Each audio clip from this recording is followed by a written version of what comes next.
I think it's good if you toast as well. You're also very good at coming up with Niech ja tego tutaj się ogarnę. Możesz Very jeszcze good raz coming up with tą secret tasting notes. pokazać?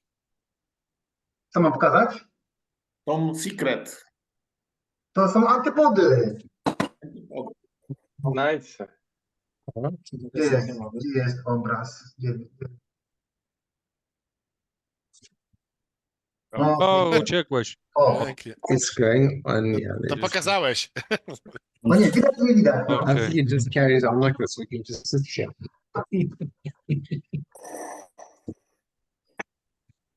Dobra, zacznijmy jeszcze.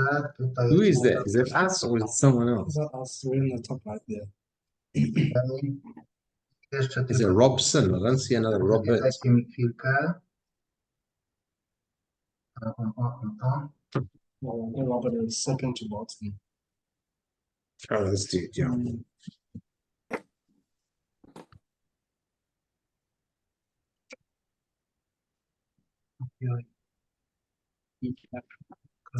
The beach background is quite nice then. Okay.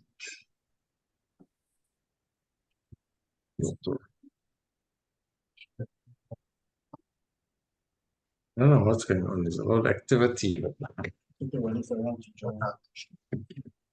Time for the late joiners. And they're starting all the recordings and stuff. So, No dobrze. Let's start. Robert, I talked to Sheldon an hour ago that we will start in Polish language. I introduced you and how we met 2 years ago, over 2 years ago, and say something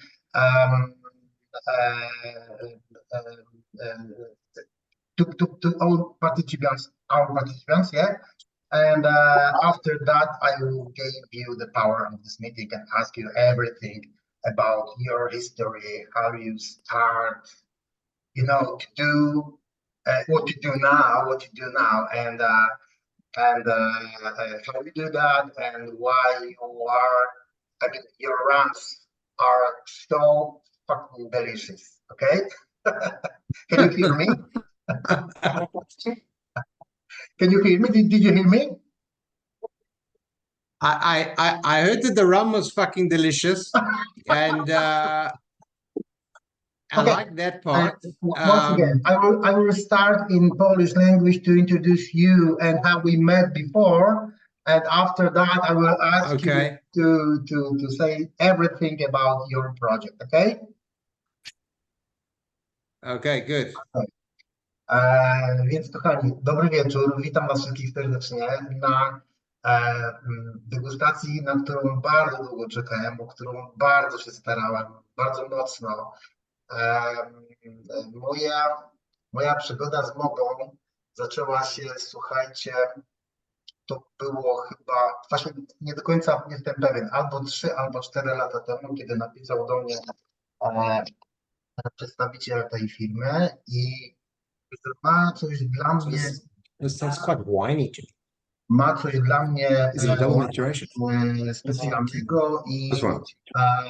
Says a lot of wine. żebym dał mu znać i żebym dał mu znać, jak będę gdzieś tam na którymś festiwalu. No i w związku z tym, że to był czas, kiedy zacząłem po tych festiwalach jeździć, to większości osób nie znałem z twarzy, więc jak już gdzieś tam po tym festiwalu chodziłem, szukałem różnych nowych rzeczy, dotarłem do takiego momentu podczas obchodu takiego festiwalu, zaczynało być nudno, kiedy już wszystko poznałem, kiedy co nie spróbowałem ponotować, w zasadzie szykowałem się do wyjścia i w pewnym momencie łapie mnie jakiś gość za ramię, pyta, czy ja to ja i bierze mnie przez pół hali, ciągnie do stolika, wyciąga z plecaka jakąś rzecz i to był rum, który wówczas stał się moim rumem roku. To była Mhoba Strat 151, spirytka jedynka, która mnie kompletnie wtedy rozjechała. to po prostu to jest jak przejście na drugą stronę lustra, tak? I to był moment, w którym ja, jak już wróciłem z tego festiwalu, trochę poczekaliśmy na tą modę, bo to było chyba z pół roku trzeba było odczekać.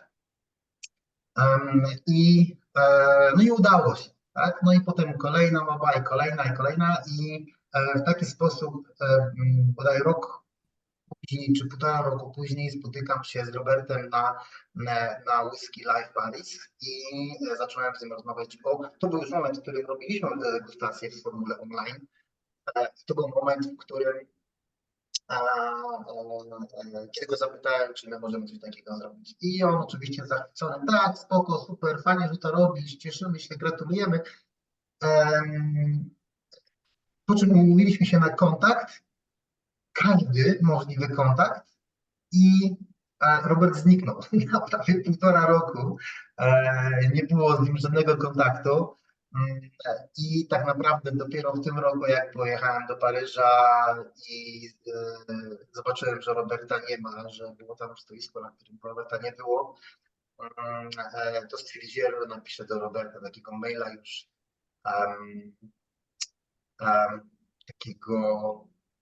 takiego budującego poczucie winy za to, że się jeszcze nie spotkaliśmy. Wiecie o co chodzi, tak?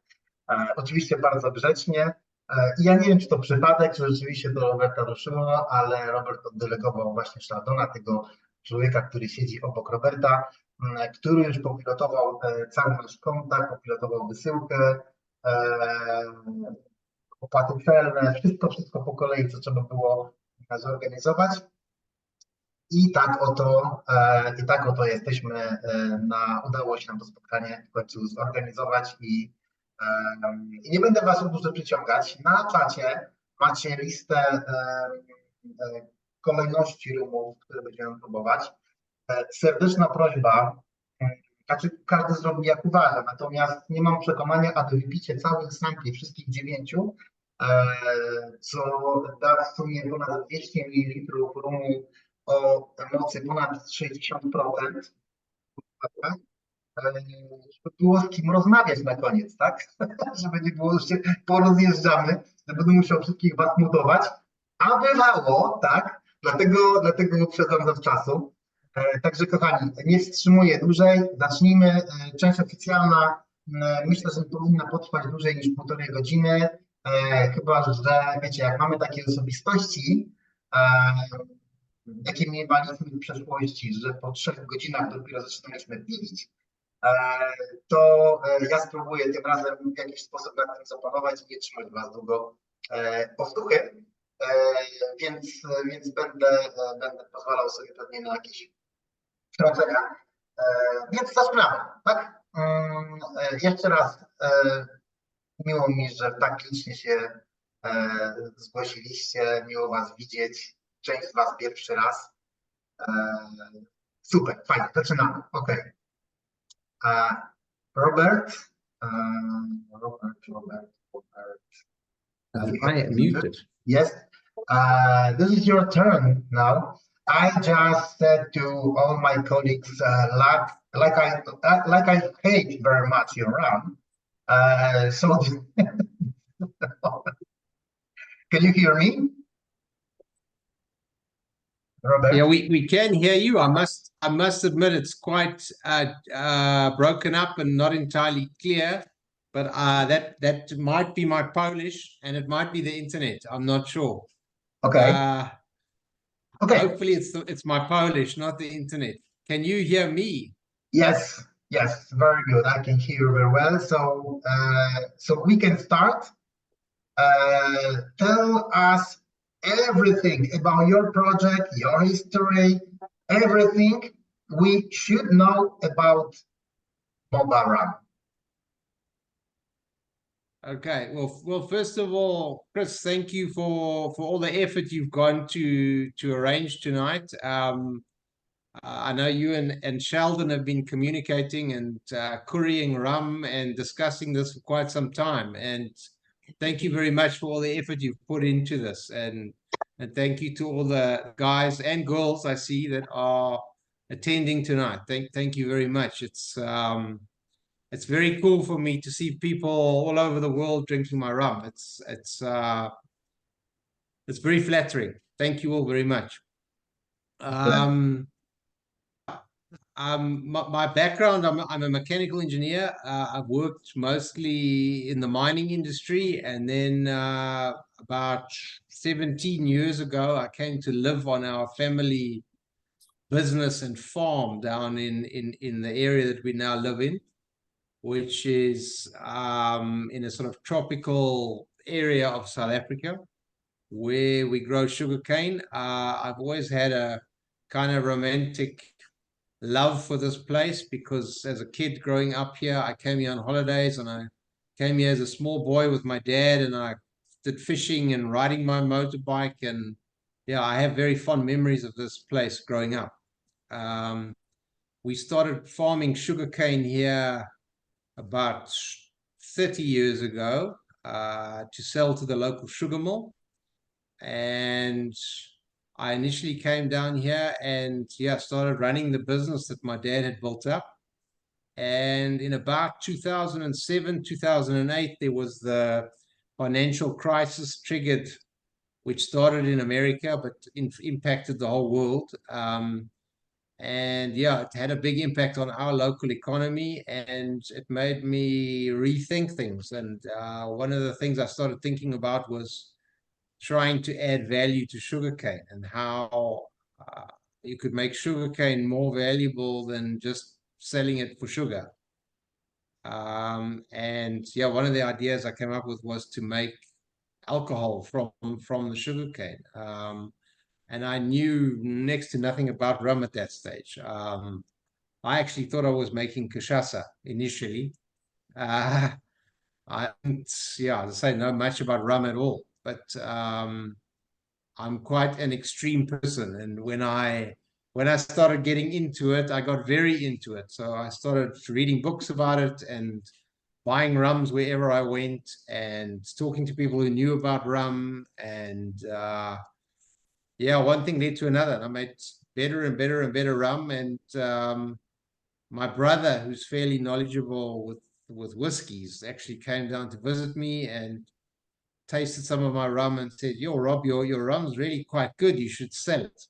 And that's, I think, where I started to get a bit more serious about it. And my kind of hobby became a little plan to be a business.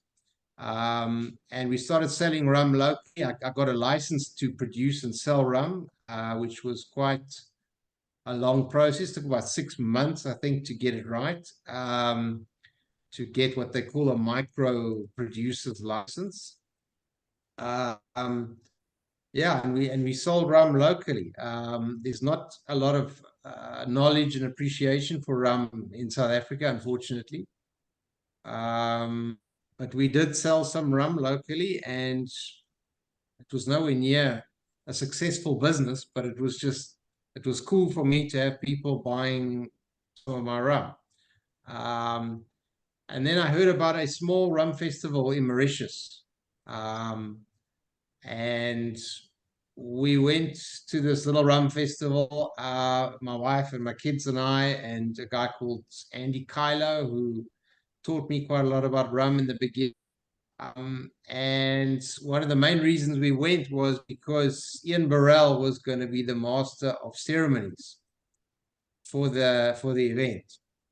So probably the main attraction for me was to go and meet Ian. And it was close by, only a 3-hour flight, and it's quite a sort of easy place to visit from South Africa. So we flew out to Mauritius with quite a bit of rum and some t-shirts and stuff to show off our rum. And I met Ian Burrell, and I gave him some rum to try, and he loved it. He loved it a lot. So that was my first big confidence booster, I guess, was Ian Burrell trying the rum in Mauritius and saying to me he really loved it, and he wanted me at the UK Rum Fest. And he really, really encouraged me to come to London. And a couple of months later, we were in London. And in London, I got even more compliments and people loving what I was doing. So that gave me even more confidence and enthusiasm. and knowledge. I mean, I still knew very little about rum. In fact, I still know very little about rum. I know quite a bit about Mhoba, but I don't know much about other rums, to be honest. We're very isolated in South Africa, so we're not in a big rum country, which makes what we're doing quite crazy because nobody else here makes crazy rum like us, and there's very little knowledge, as I say, and sort of culture around rum in South Africa.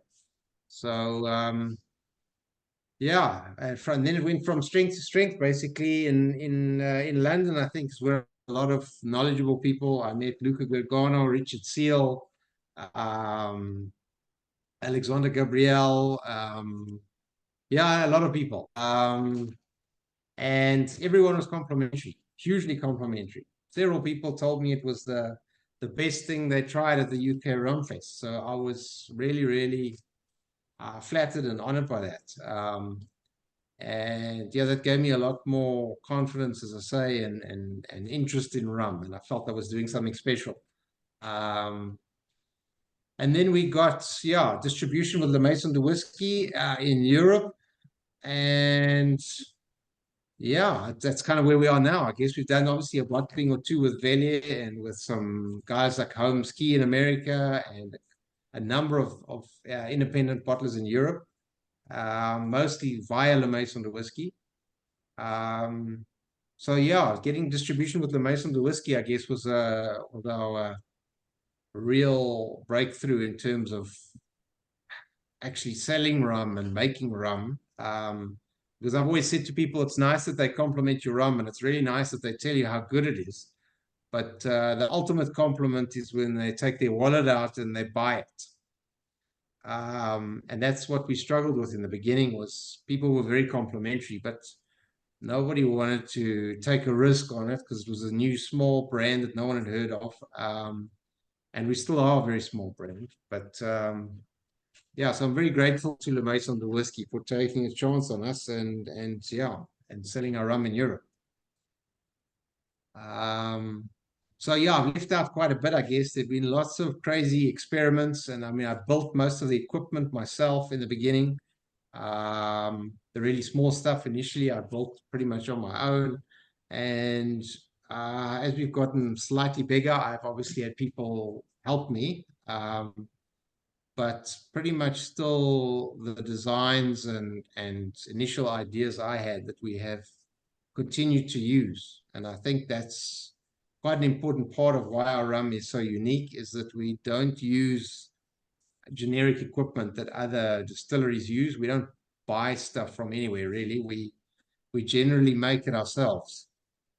And then that obviously coupled with the local environment. I really think we are blessed with a brilliant climate and natural situation for rum making.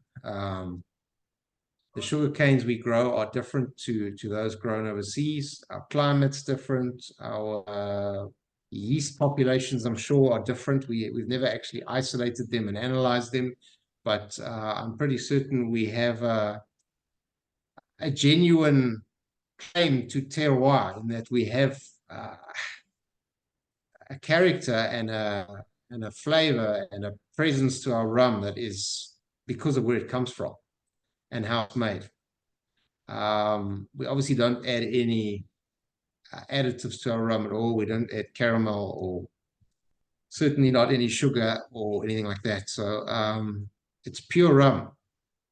And I think it really does have a provenance and a sense of place in that it tastes like it does because of where it comes from and how we make it and from what we make it.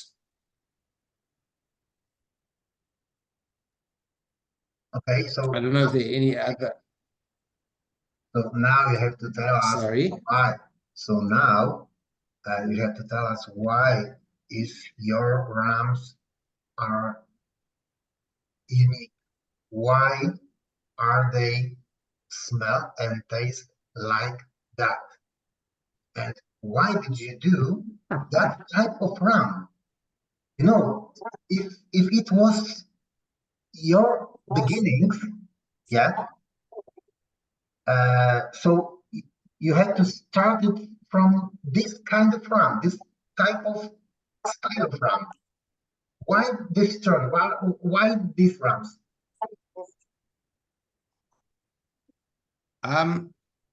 Well, I think it's just what my palate has gravitated towards. So another important aspect to another, I think, important aspect to our rum making is how we capture our distillates. We don't just do traditional cuts in terms of separating foreshots and heads and then collect the body of the distillate all together and then cut tails. We split each batch into several fractions. So a batch is collected in between 3 to 6 bottles, big glass bottles. And then there's a lot of personal involvement. So we taste, well, it's always been me, but Sheldon is now also very involved with that. We taste all the cuts of rum and then decide which cuts go where and how much of each cut we want in which product. So there's a lot of involvement. So another big reason, apart from obviously the natural situation which creates the rum we make, it's also largely my palate and what I've chosen to put in the rum. I like extreme flavors. I've always liked intense, bold, heavy flavored foods and drinks. I like intensity, and I've tried and continue to try to make intense rums. I don't want to make everyday rum. I want to make extreme stuff, a bit like the heavy Jamaicans, the long ponds, that kind of style of rum. That's what I'd like to make. I want to make stuff that makes people pull faces and hopefully be happy. Not ugly faces, but happy faces.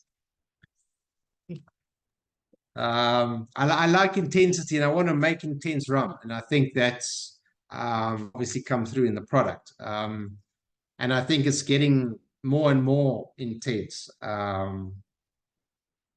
Yeah, we're doing some very interesting stuff now that we've not done before. It's kind of in the same theme, I guess, of what I've been doing in terms of incorporating Jamaican rum making techniques into sugarcane juice rum. And Sheldon has brought some great new ideas, and I think we're going to push the envelope even further now in terms of what we're doing, in terms of big, bold, interesting stuff. So we're making some new distillates, I think, that are going to really raise some eyebrows. But they're still quite a long way off being available, but they are being developed. So I think there's some very interesting stuff that will be coming from us in the next couple of years. So yeah, why the rum tastes like it does, I guess, as I say, a natural situation and my preferences. I include the heavier distillates in our products. Our lighter distillates, they are lighter Mhobas, but we generally sell that to the local market. We do double distilled, much lighter rums that we sell here in South Africa. And that's actually good because those are the rums I'm not personally particularly interested in, but the local market likes that kind of rum, sort of Bacardi style, lighter distillates, which is what we sell mostly here in South Africa. We don't sell much rum in SA, but what we do sell here is certainly our lighter distillate. So we have an offtake for our lighter and, to me, less interesting rum, which leaves the heavier, more interesting distillates to do stuff for crazy people like you guys.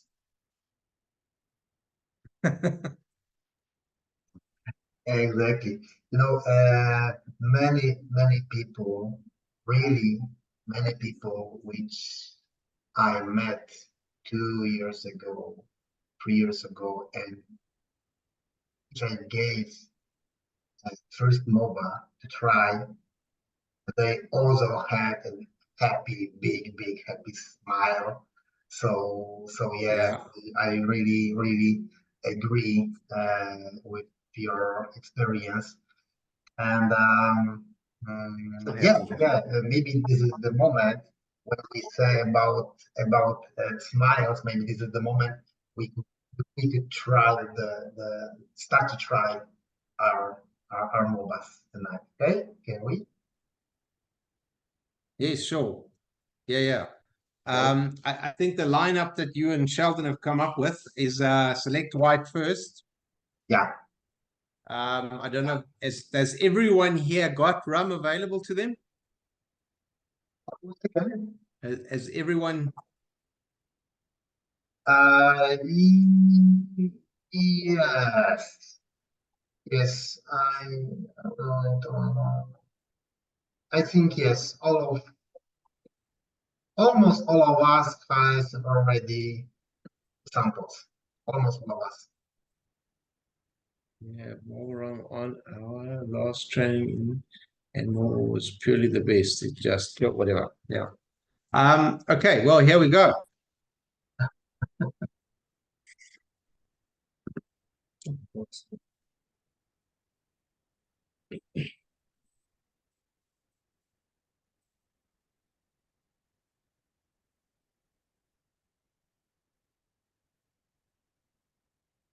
Okay. Can you say something more about this? Okay. So yeah. So first of all, how this is made. This is a rum that is a prime example of what I was explaining earlier in terms of cutting our distillates into small fractions. And that's why it's called select white, because it is select cuts of certain batches that I really like. And it's not even necessarily entire batches. It can just be a fraction of a batch that's really nice. And then we put aside all of these cuts that are suitable and appropriate, and they make this rum. It needs to, yeah, it's always got a lot of acetone on it. It's very volatile, a lot of solvents. I get a bit of strawberry jam on the nose often. A lot of people talk about truffle. I'm not so sure about the truffle, but I get a lot of comments about truffle. Sheldon gets apple quite a bit. So yeah, look, I find tasting notes to be quite subjective, and everyone seems to get things, but certainly it's seasonal as well. This rum is very much seasonal. So some of the batches from summer to me I've got a lot more strawberry jam in them than the winter rums. And it's quite aggressive on the nose. Several nosed this before and told me they don't think they can drink it. And then once they taste it, it's much softer on the palate than they expect. The nose suggests it's going to be quite hard to drink, but it's usually softer on the palate than the nose may suggest.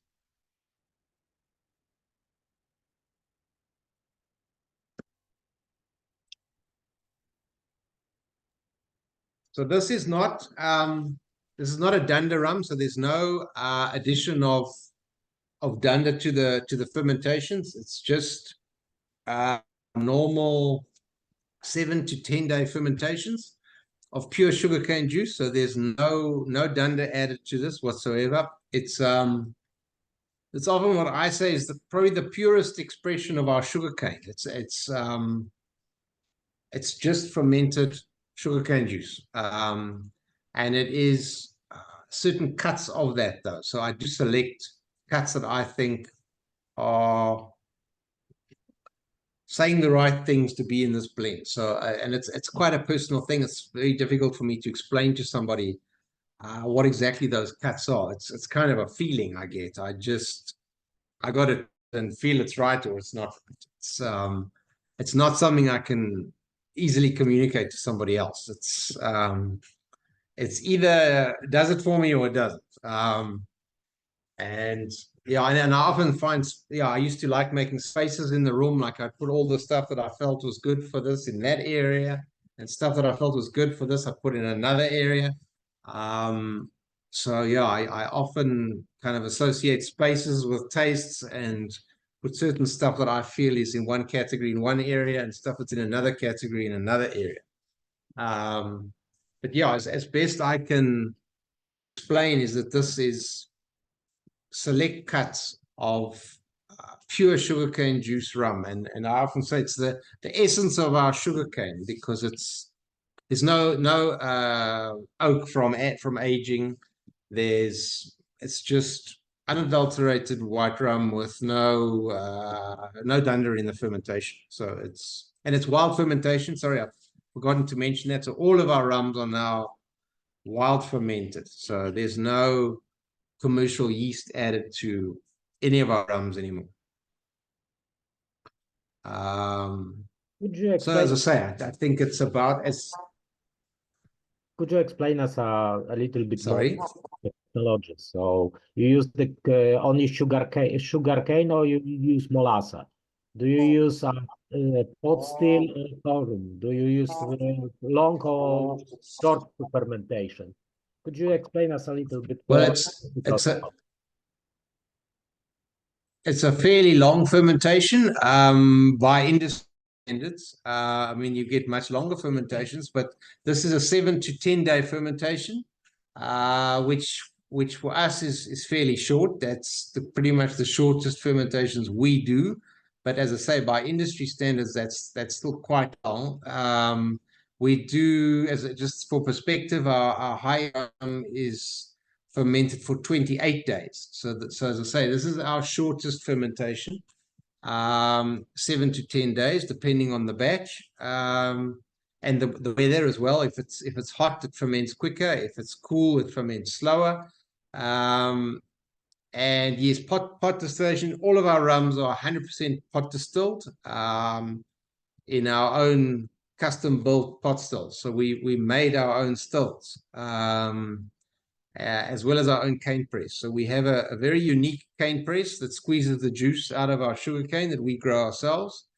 That juice is then fermented purely using the yeast that come off the cane and come into contact with the juice.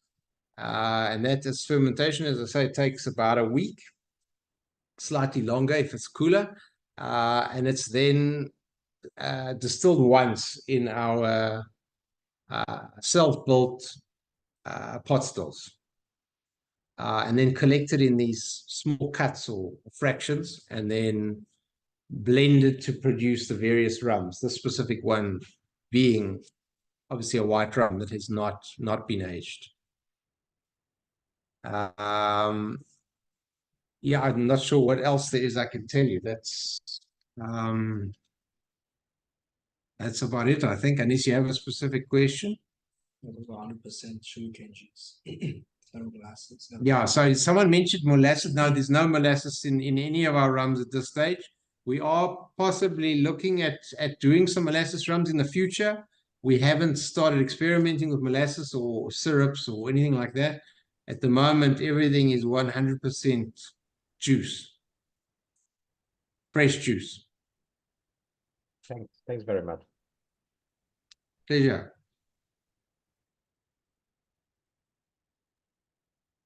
Robert, what is the difference between the cane you cut during summer or during winter time? Well, there are a number of differences. Your sugar content, so the Brix level. Brix is the measure of sugar in a water-based solution, and obviously the juice is predominantly water, and dissolved in that water from the juice is a lot of sugar. And Brix is a measure of how much sugar is dissolved or how much sugar is present in the juice.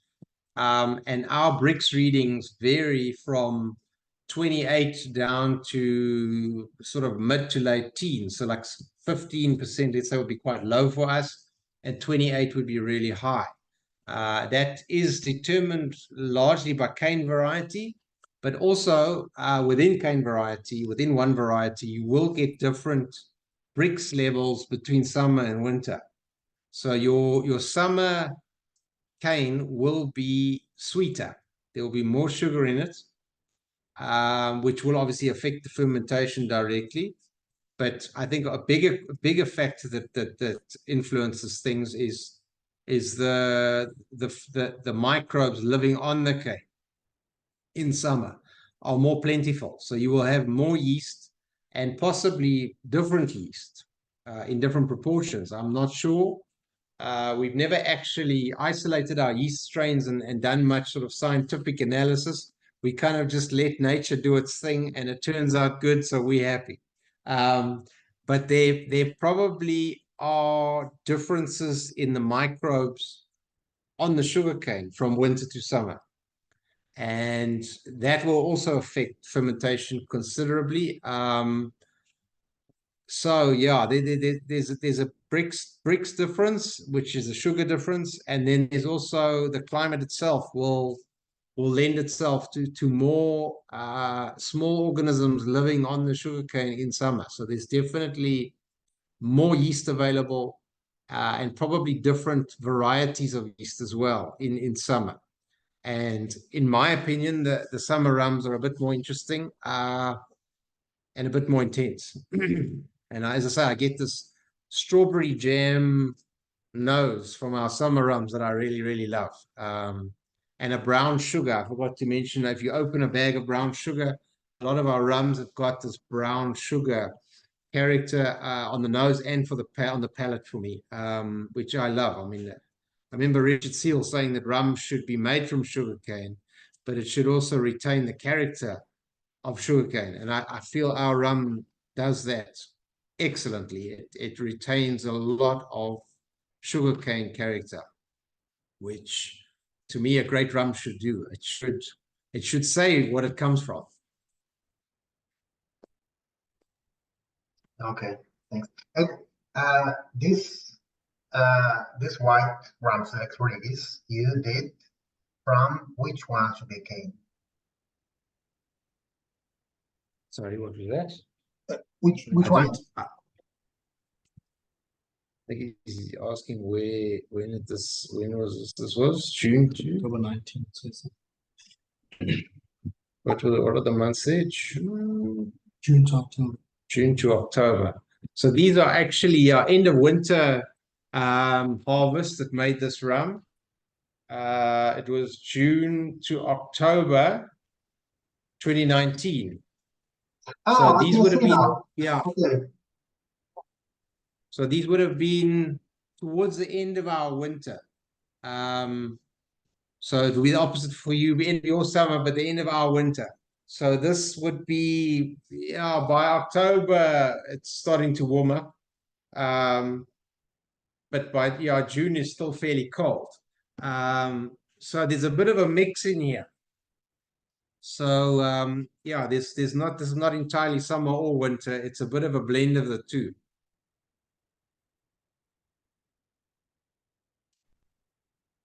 Like I say, it's got it's not like our winter rums are not good and our summer rums are good. I just find the summer rums a bit more intense, and I generally speaking, they have a bit of an edge on the winter rums. But that's not always the case. I mean, you can get a batch in winter that's phenomenal, and you can get a batch in summer that's not that great. That's the thing with being as small as we are, the batches are not all the same. And especially when you do wild fermentation, you get quite a lot of variance. But as a general trend, if I had to say, I would prefer the summer rums to the winter rums. There's just more sugar in the cane, and there's more life on the cane, and there's just a bit more intensity for me. Okay. Guys, do you have any questions to first sample? White select Mhoba? You say we'll go on to the next one. Okay, so we are now on to our French cask. Yes. Which is our, this is our, I guess, the flagship of our standard range. This is the rum we've had the most acclaim and awards and stuff for, and people overseas seem to love it. And yeah, the French cask has to some extent put us on the map. Now, what it is it is very much like the select white. It's select cuts of white rum, of single distillate white rum, very much like I put into the white rum we just tried previously, but obviously put into barrel to age. And the barrels that we are using are French oak barrels from varying suppliers, but from one estate in the Cape. So the Cape is south of where we are. The southern end of South Africa is known as the Cape Province. And in the Cape Province, they grow a lot of grapes and they make a lot of wine. They have quite a strong wine industry down in the Cape, and they are importing a lot of French oak casks or barrels into the Cape for the red wine and white wine industry. And we have managed to secure barrels from a very nice small wine estate called Vrede and List, and they are selling us their red wine barrels. And that is what we are using to age this particular expression in. So we get those wine barrels in. We don't use them as they are. We actually refurbish them slightly. So we take the head off of the barrel and we actually shave about 6 to 10 millimeters off of the inside of the barrel, and we then re-toast the barrel. And then once it's been re-toasted, we seal it again, and we then fill it with rum, as I say, very much like the white rum we tried first, the select white. But I do add to that often a bit of double distillate rum. So, and again, on our double distillates, we separate everything into fractions, and I particularly like the heads and the tails from the double distillates. So I add heads and tails from the double distillate to the white rum you previously tried in cask. So a bit like Foursquare do what they call single blended rum, being column and pot mixed together. This is entirely pot distilled, but some of it is double distilled and most of it is single distillation. So I guess 70 to 80% of it is single distillate, and 20 to 30% of it is double distilled rum.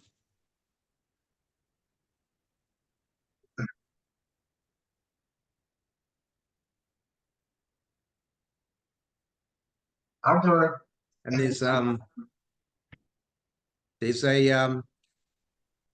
oh dear, we have a visitor here. There's a jamminess to it. I get a bit of red fruit jam, perhaps, which is, I think, is from the grapes. Come, Kitty, you have to get out of the way. So yeah, we get I get a bit of red fruit and perhaps jam on the nose, and then some spiciness from French oak. I usually get sort of spicy nose as well from French oak. And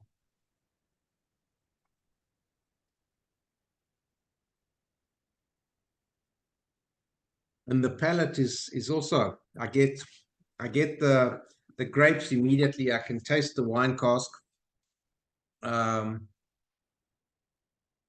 and very oaky. I mean, it's almost like a first fill or a new barrel in a way, because it's been reground and toasted.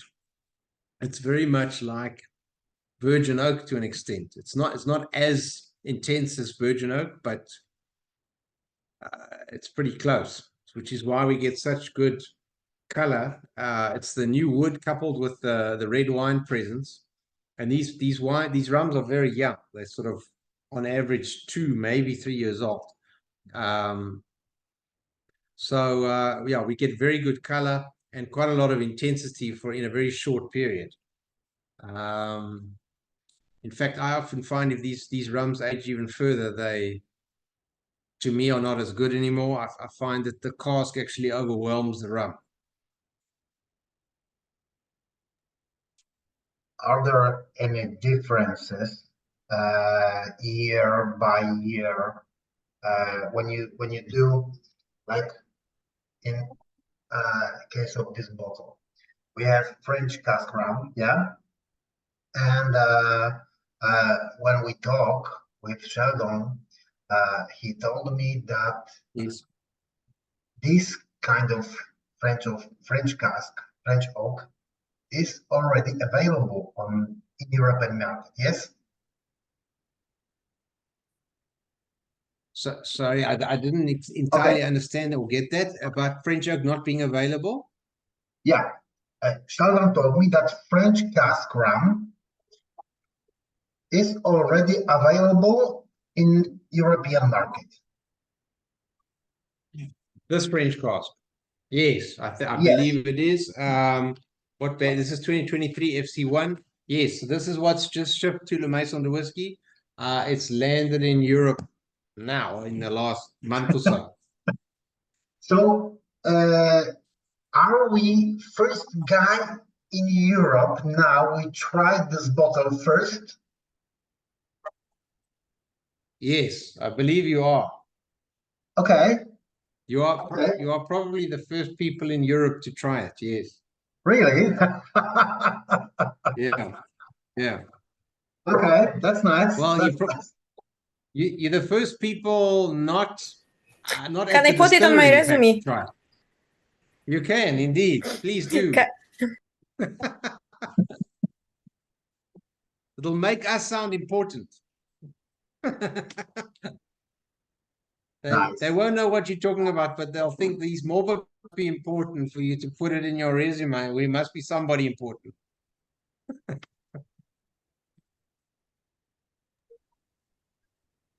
Robert, I have a question about ABV, the French cask rum. What is ABV? 59%? 65, I think.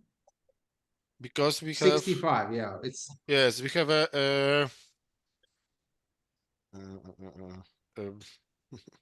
problem. In the bottle we have right 59. Oh, this is my fault. French cask. French cask rum. So no. This is my fault. 65. 65. This Okay. is 65. I'm sorry. Sorry, because I find the bottle in the Polish shop and the French cask have 65%. Yeah. I'm So I sorry. This is my ask, fault. I'm this is sorry. the same. yes, it's 65, yes. Okay.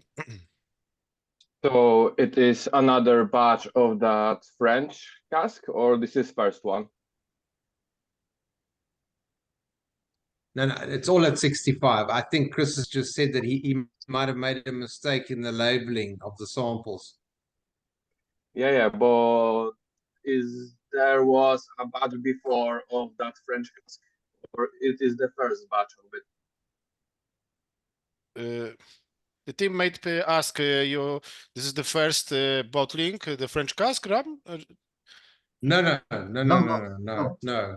It's the first for 2023, but no, we've been bottling French cask since 2017 or 18, I think. So no, it's certainly not the first bottling. No. How many bottle is 29? I guess. Second. In this batch, 630. Okay. 650. Okay, thank you. 30, yeah, 630. I think it was 630. Yeah, 630.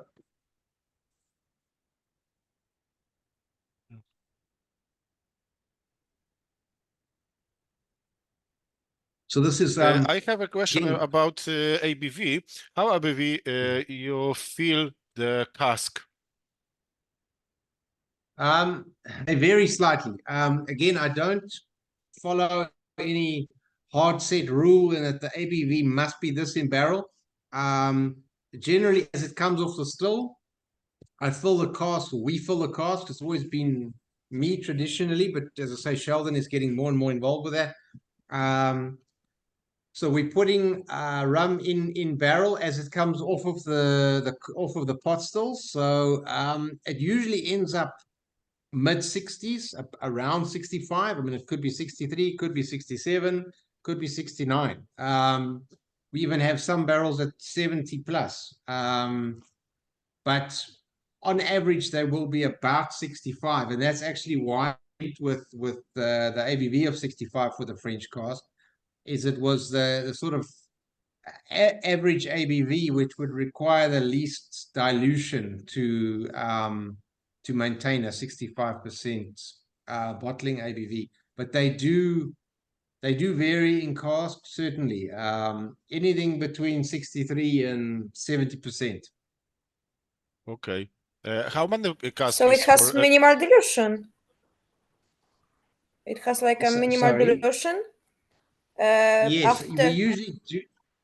We normally do have to put a little bit of water in, but we often add the water in cask as well. If there are any barrels that are really high in ABV early on, like perhaps 6 months or 1 year, we start to add water to bring the ABV down very slowly. So you add water in cask very slowly prior to bottling, prior to blending even.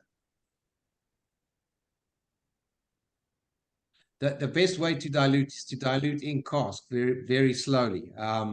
If you need to dilute significantly in a hurry, it's generally not seen as a good thing. I've never actually done experiments to prove that, but it seems to be pretty common knowledge in the cognac industry, bourbon, single malt.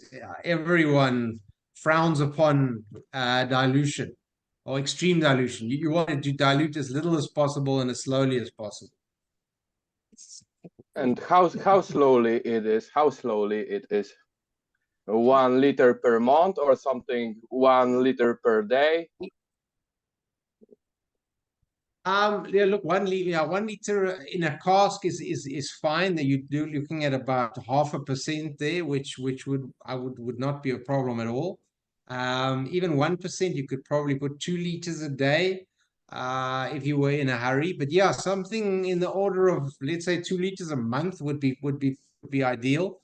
And then obviously you wouldn't continue to do that if you wanted to bring something from 70 down to 68 or 66. Yeah, you could do that over a period of weeks or months by adding a liter or two at a time. Yes. I wouldn't put 20 liters in one go, certainly not, but 1 or 2 liters would not be a problem. And then obviously not more than that, I would say every couple of days.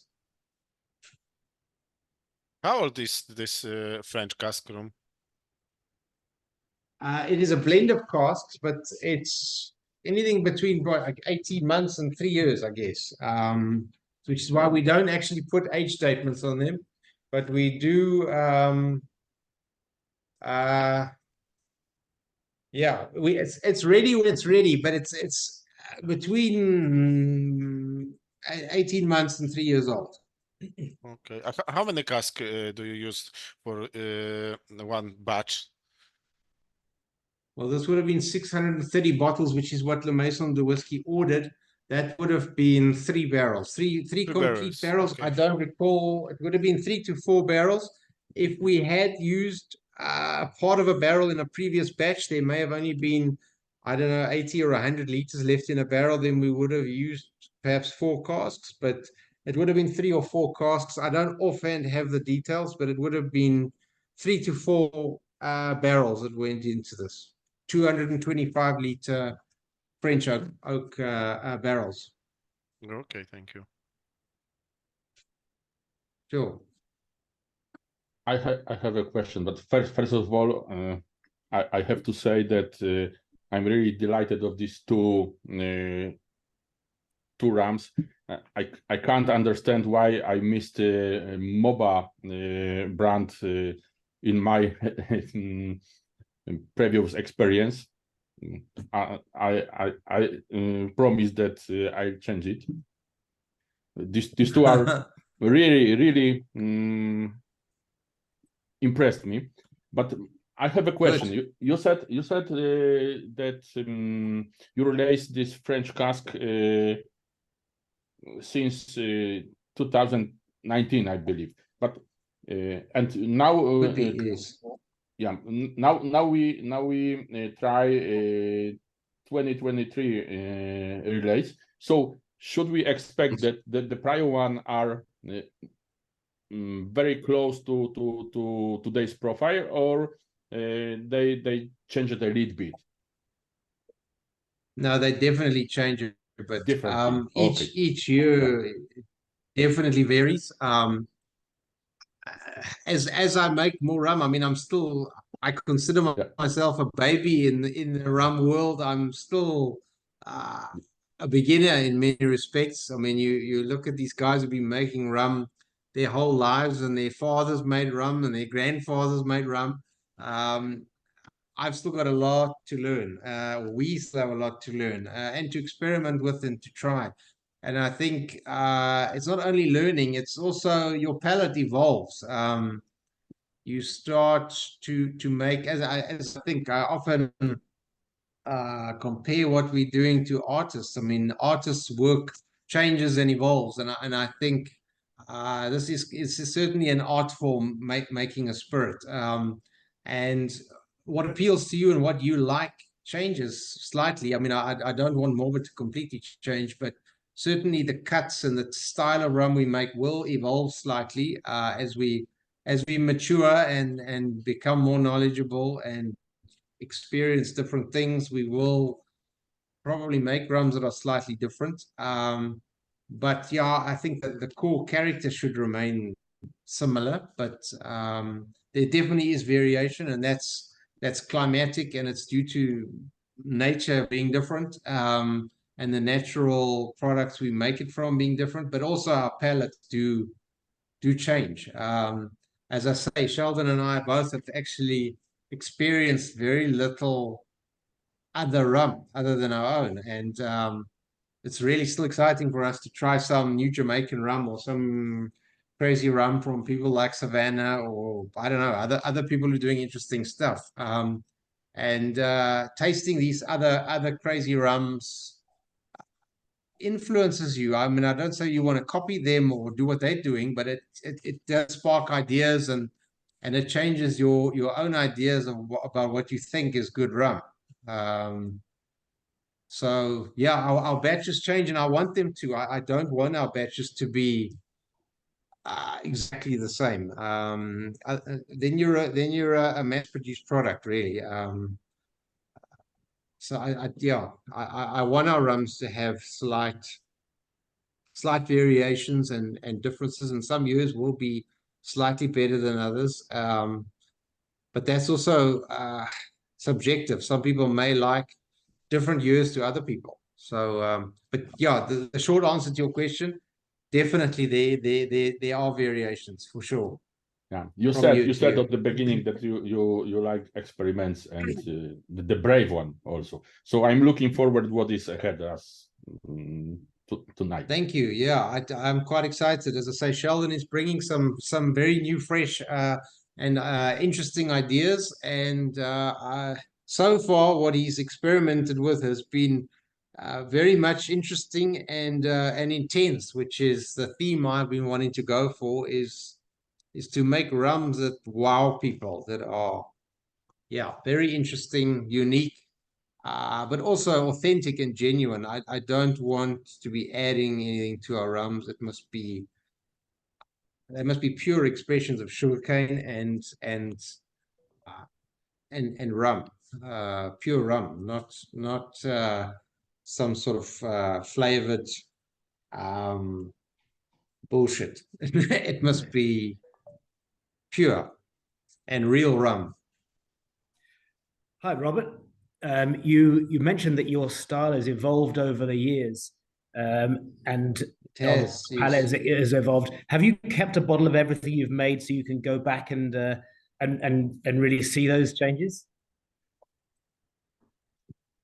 No, certainly not. Hi, Stuart. Nice to see you. See, No,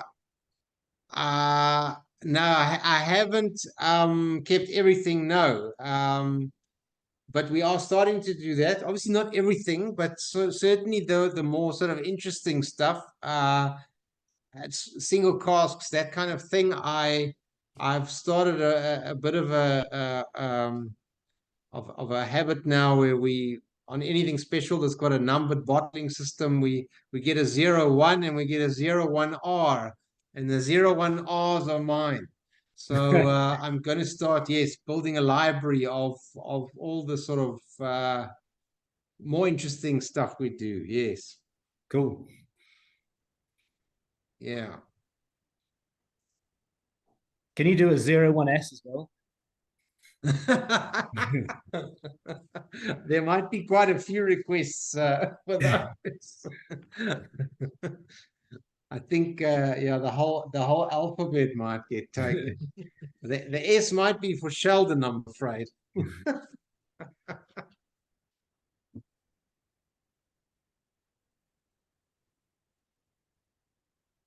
Okay, guys, do you have any more question about this French cask? If not, we can go to another glass.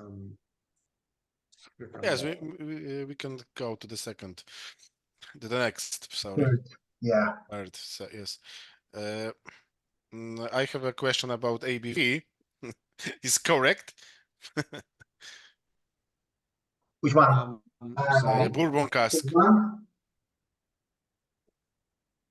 Bourbon cask. 59. One of the paper. 59? I don't have the bottle in front of me, I'm afraid. It's 59, yeah. Yeah, 59. It's bottled at 59. Okay. Yeah. So hopefully that one's correct. Is everyone happy with 59?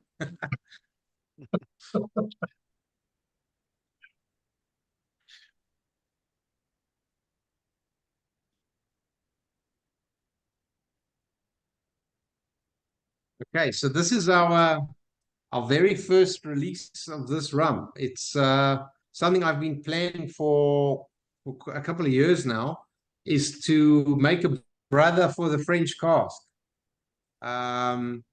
So as discussed earlier, the French cask is the rum we've kind of won the most awards for and probably got the most acclaim for in terms of our core range.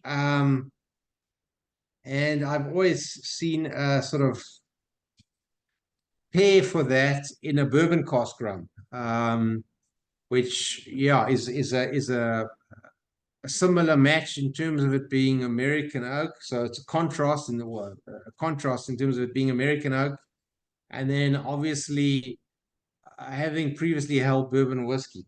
So this is the kind of go-to in terms of world spirit production. Bourbon casks are the most widely used maturation there are.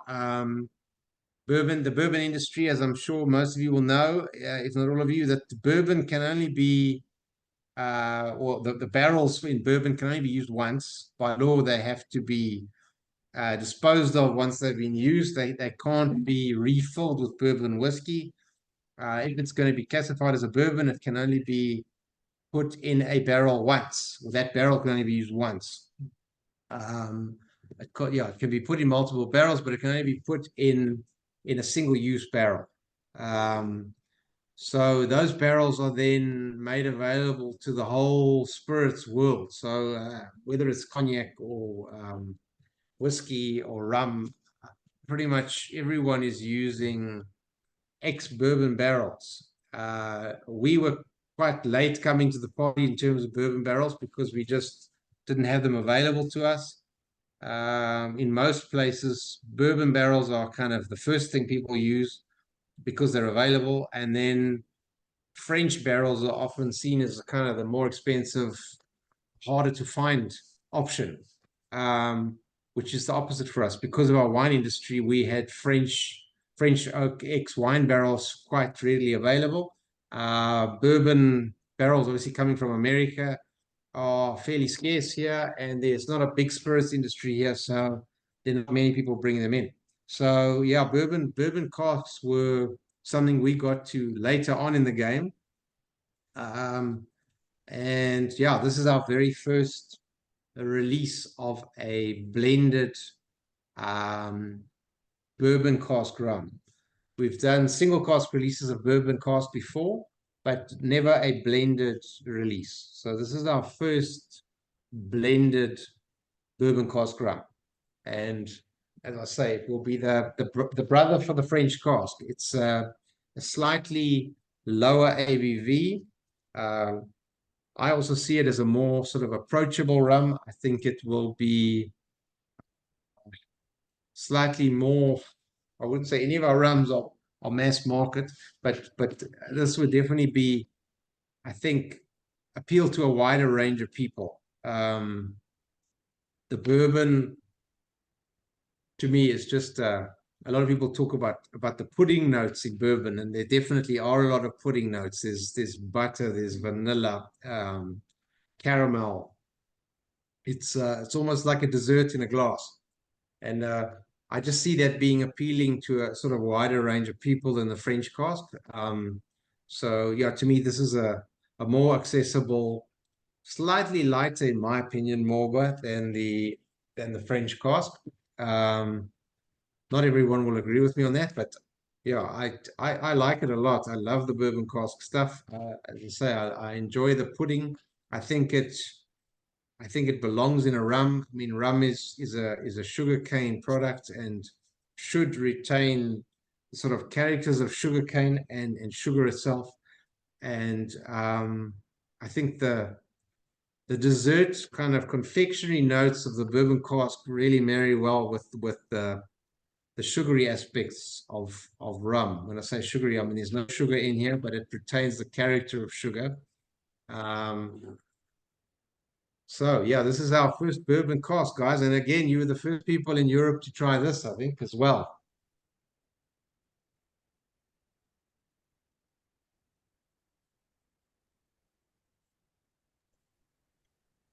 It is And this in is the the first. Sorry. Yeah, it is in the same age as this French cask, or this is younger? Because it tastes much younger. I think it's slightly younger on average. This is sort of 1 to 2 years old. It's yeah, I don't think there are any 3-year-old barrels in here. It's 1 to 2 years.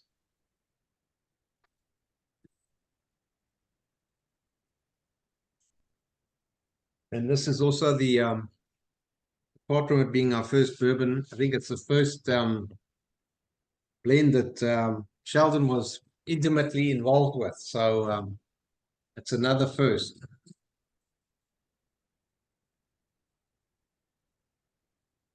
And yeah, I find it, I mean, dramatically different to the French cask. It's just a totally different rum. And I think it will appeal to different people. I find it, as I say, slightly less intense and a bit more accessible, as I say, easier to drink and to like.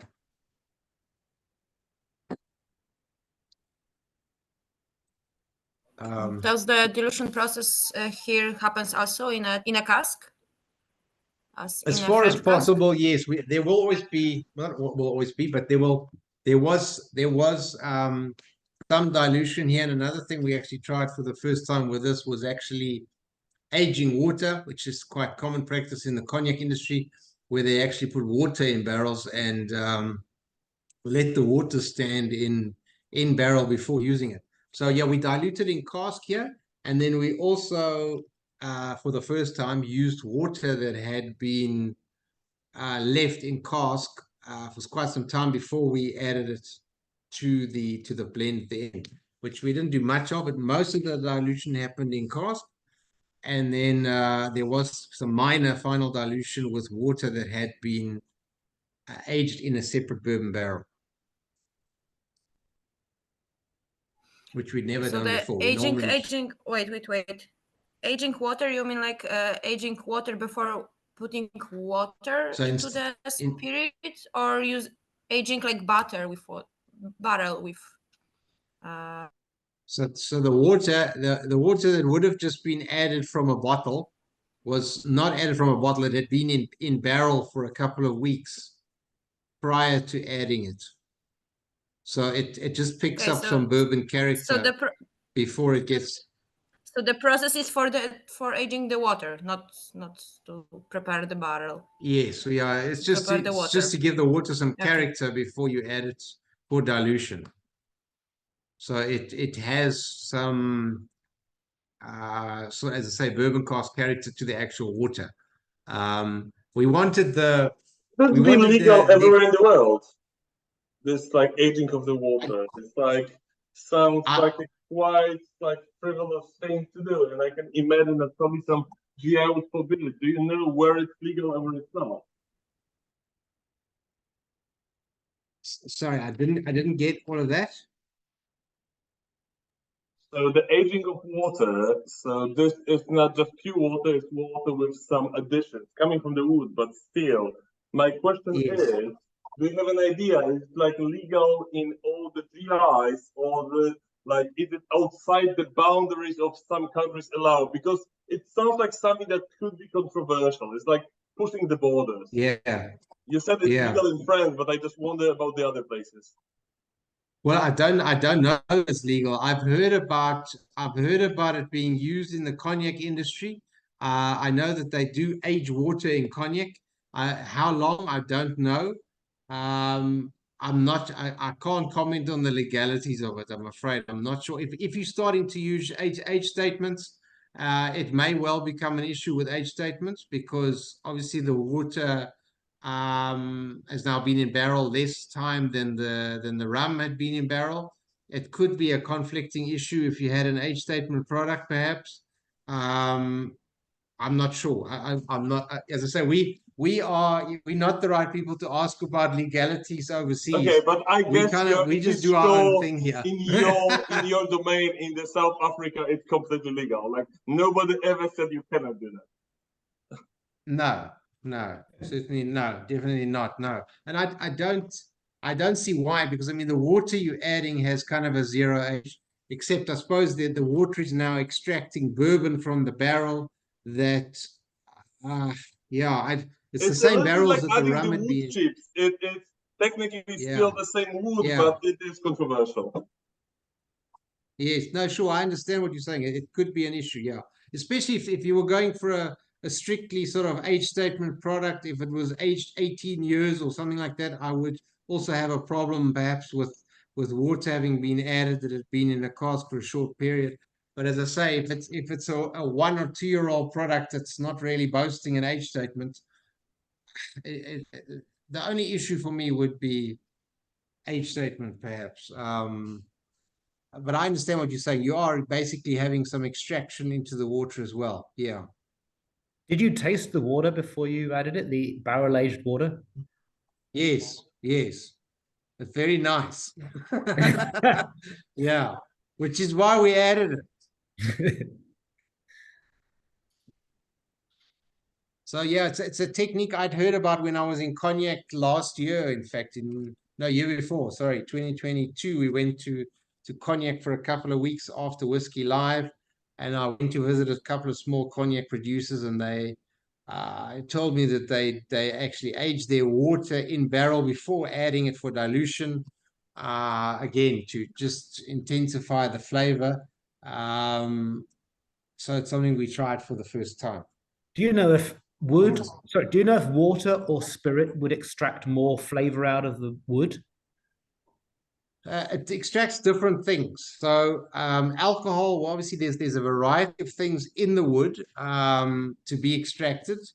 Water tends to apparently pull quite a lot of tannin out. So look, these were all thoroughly used bourbon barrels that we added this water to.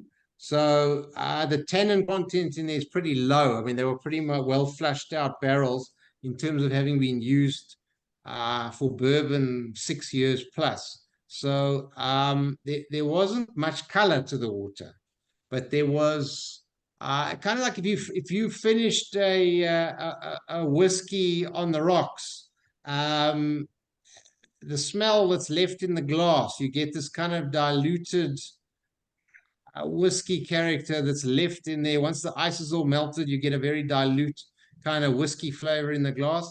That's kind of what it made me think of, was the very end of a scotch on the rocks, where you've got this kind of remnants of whiskey left in the water. That's pretty much what the water tasted like. Cool. So yeah, there was very little woodiness to it. It was more bourbon than anything, which I mean, generally a bourbon cask does. It screams bourbon when you open a bourbon first full bourbon barrel and you're about to fill it. Yeah, the predominant character coming out of there is bourbon whiskey. It just screams bourbon whiskey. The smell and it's very bourbony. Do you get to find out which distillery your bourbon casks came from? We do now. Our first bourbon barrels ever were actually had the heads ground off. I mean, I bought them from the same cooperage. They call themselves a cooperage in the Cape, but I mean, they don't actually make any barrels, so I don't know that they strictly qualify as a cooperage because they don't make any barrels, but they trade in them. They bring bourbon and French oak barrels in for the wine industry, and then sell bourbon barrels now to the spirits guys like myself. Sorry, what was the question? I lost it. Do we know the identity? Oh, sorry, yeah. So the very first barrels we got were actually had the heads ground off for some reason. The labeling and the imprints on the heads of the barrel had been ground away, and you couldn't actually see where these barrels had come from. They were distinctly bourbon barrels, but I don't know. They did not have traceability, as they call it, and I did not know where they'd come from. But all of our subsequent barrels, those were, I think, 16 barrels that we got first, and those I did not know where they came from. But everything since then, we do indeed. They actually come with a QR code on them. You can actually, trace them back to where they came from. So our very first 16 bourbon barrels, which have all been filled and sold already, were not traceable, but everything from bourbon cask 17 on, they are all traceable.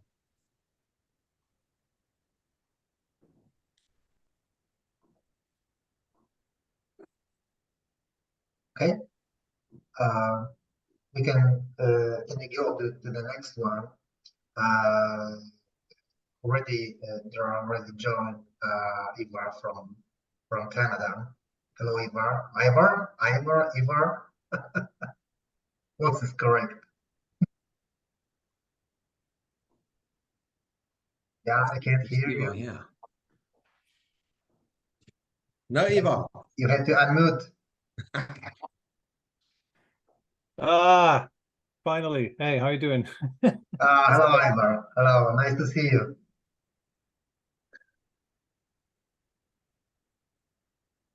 Where's Robert? Did he leave? Oh, there he is. Good evening, Mr. Delart. How are you doing? Let's not make you this are living up to your name. You Lart. Yeah, I know. I didn't know about this. Nobody told me. You should have told me. Oh, sorry. I should have. Yeah. Anyway, how are you? I'm very good, thank you. To keep it on topic, I wanted to ask if it's okay. One more short question about this water that you add after putting it in bourbon cask. How is did you try? Did you experiment with adding just regular water and then compare it to this water that's been aged, or how did you get to this? Did you figure out, okay, this just tastes a lot better, this is the way I need to do it? Well, as I say, it's something I actually heard about from Alexander Vintier in Cognac in 2022. He took me around to a couple of small producers of Cognac, and he told me that it was quite a sort of widespread use there, or quite widespread practice there to actually barrel age the water before they add it for dilution. So it's something that we tried, and we actually picked it up because our bourbon barrels, when they arrive, as you noticed when you were here a few weeks ago, our capacity is rather small. So we often get deliveries of barrels of 50, 60, maybe even 100 barrels at a time, and we can't fill all of them immediately. So we put usually a little bit of rum and a fair amount of water, maybe 10 or 15 liters of water, and maybe 5 liters of rum in the barrel, just to keep it from drying out. And that often stays in the barrel for a couple of weeks before we can get to filling the barrel. So it's just to keep it from drying out and starting to leak while it's waiting in the queue to be filled. And yeah, we've gotten into the practice of tasting this slightly alcoholic water that has been in barrel for some time, and it's rather nice. We have developed a bit of a taste for it, and it's really delicious stuff. So we thought with this bourbon blend, I mean, it's not an age statement product that we are proudly boasting that it's 12 and a half years old or anything like that. So we thought, well, let's, instead of putting virgin water in there, let's just put the water that's been in barrel. And that's what we did. And there was no scientific experimentation. It was a purely based on the taste buds. It tasted good, so we did it. Nice. I like that. As long as you compared them, it was a scientific experimentation. It was not a scientific measurement, but it was scientific experimentation. So, sorry? Oh, sorry. Like, apparently my microphone doesn't work. Is it better now? Yes, yeah. Oh, yeah, sorry. Like, apparently on the laptop. I said it was scientific. It might be not scientific measurement, but you totally applied scientific experimentation if you compared two versions. Yes. Yeah, sure. Yeah. Well, that's what I love about rum making. I think there's an aspect of science to it, and there's certainly a big aspect of art and passion to it as well.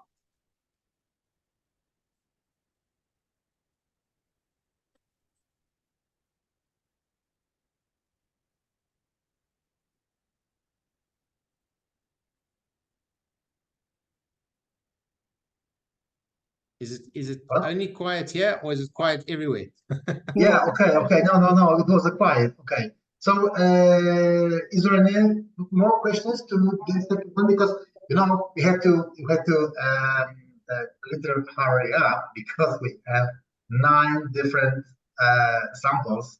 So we have not all week. we got to get drinking. Yeah, I don't know. Yes.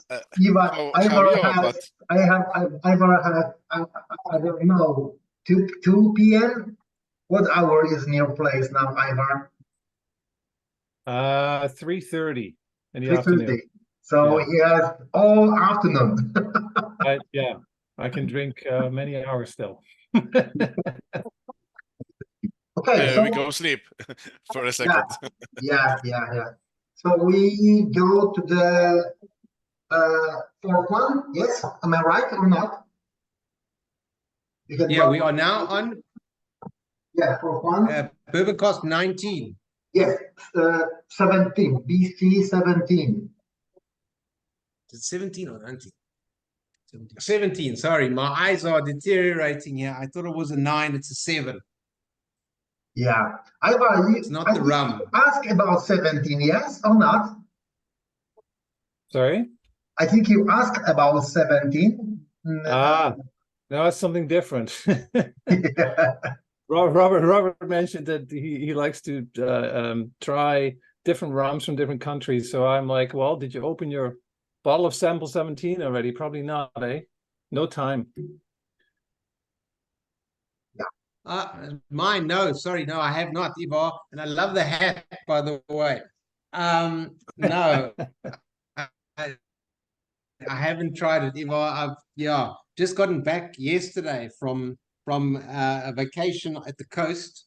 So no, I haven't had time, I'm afraid. It's been a bit of a crazy period since you Oh, we have a problem with connection. guys were here. Until now, it's been pretty much flat out running around visiting. So it's now. Well, I'll get to it in the next day or two. We took too much time away from you, I think. So that's probably why. No, not at all. Not at all. I'm still very grateful to you guys for coming. Key came out to visit us, and they were the first people to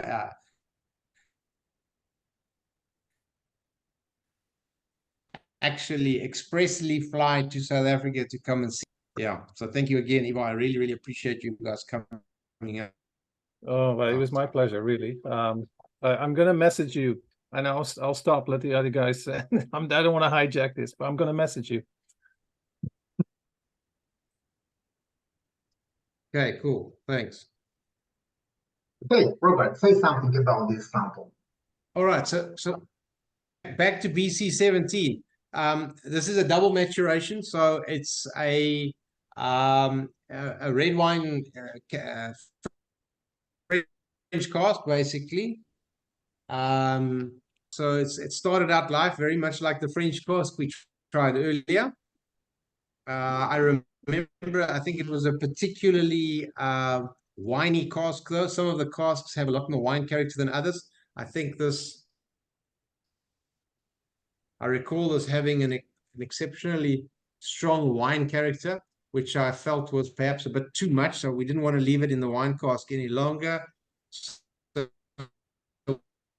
we took it out of the wine cask and charged certain Woodford reserves, not Woodford reserves. One of the first. Okay, so our original bourbon barrels that was unidentified. 117 then. It should have been, I think it was 16 or the 18 perhaps. Anyway, so this was 2 years in French, and it was winey, as I say, had a lot of wine, a bourbon ex-bourbon barrel for another 2 years. So it's a 4-year-old rum that has had half of its life in a wine cask, and the second half in a bourbon barrel, ex-bourbon barrel.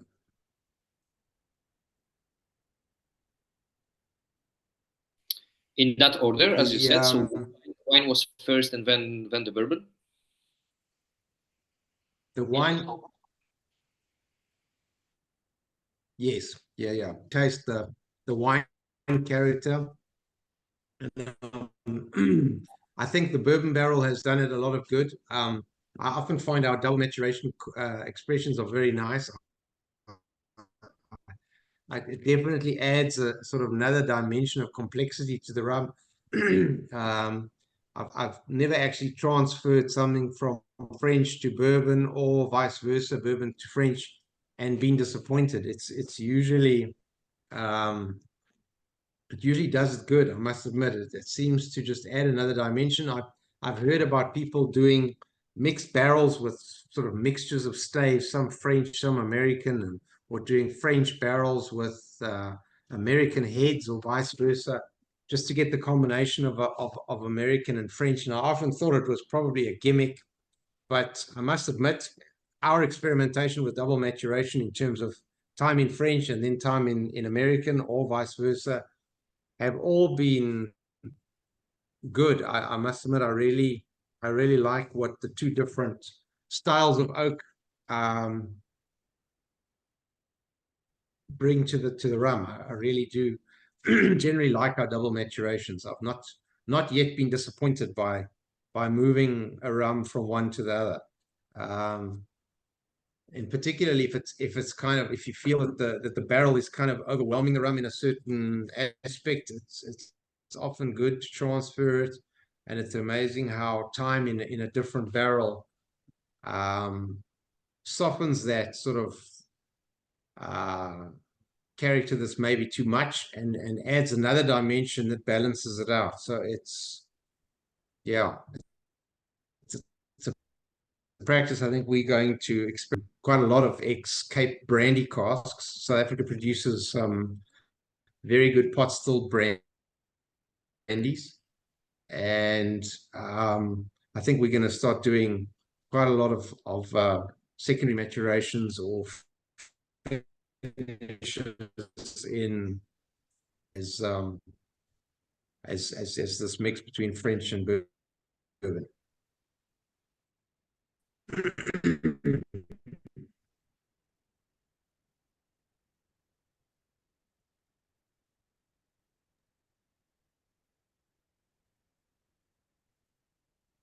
Is everyone still there?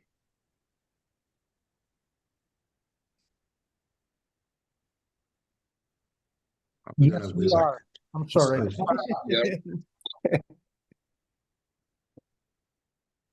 Yes, Robert? Well, they often say silence at the dinner table is a good thing, but hopefully it's the same thing here. It's something great. It's like double maturation makes everything that it should. It's like pleasure to spend time with this alcohol and with you guys. Thank you very much.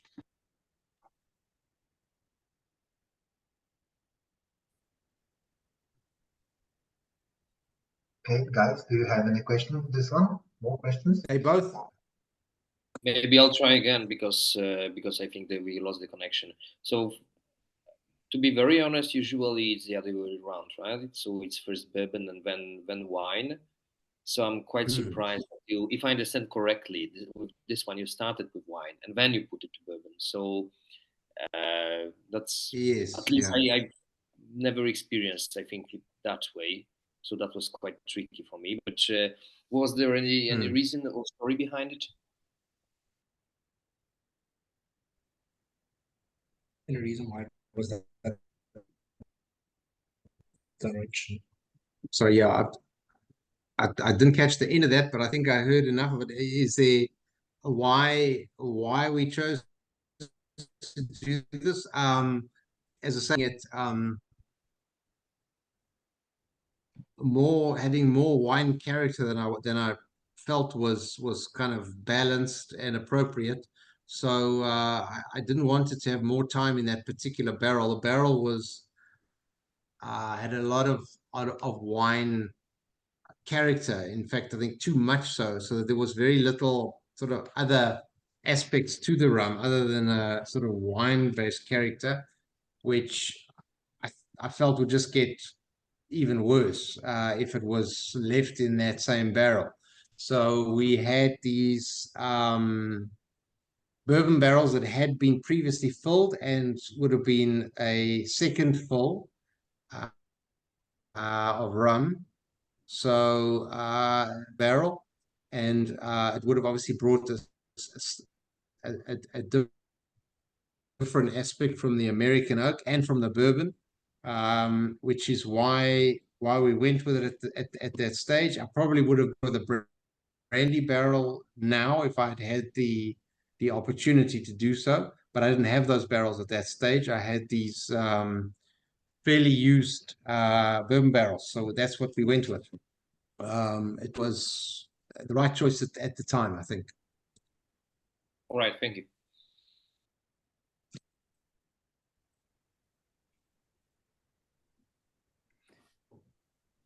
Is this obviously they're all limited? The 17, is that can be available somewhere? Do you know how many bottles there are? It's just the cost number. It's just a cask number, so it's still sitting in our warehouse and continuing on its bourbon cask journey. So it's a wine cask that's now in this old bourbon barrel, and it's still sitting there, and the clock's still ticking on it, so it's still picking up some bourbon character as we speak. It's a bit tangent, but this statement so this was like just provoked pulled me. By us. Can you hear me?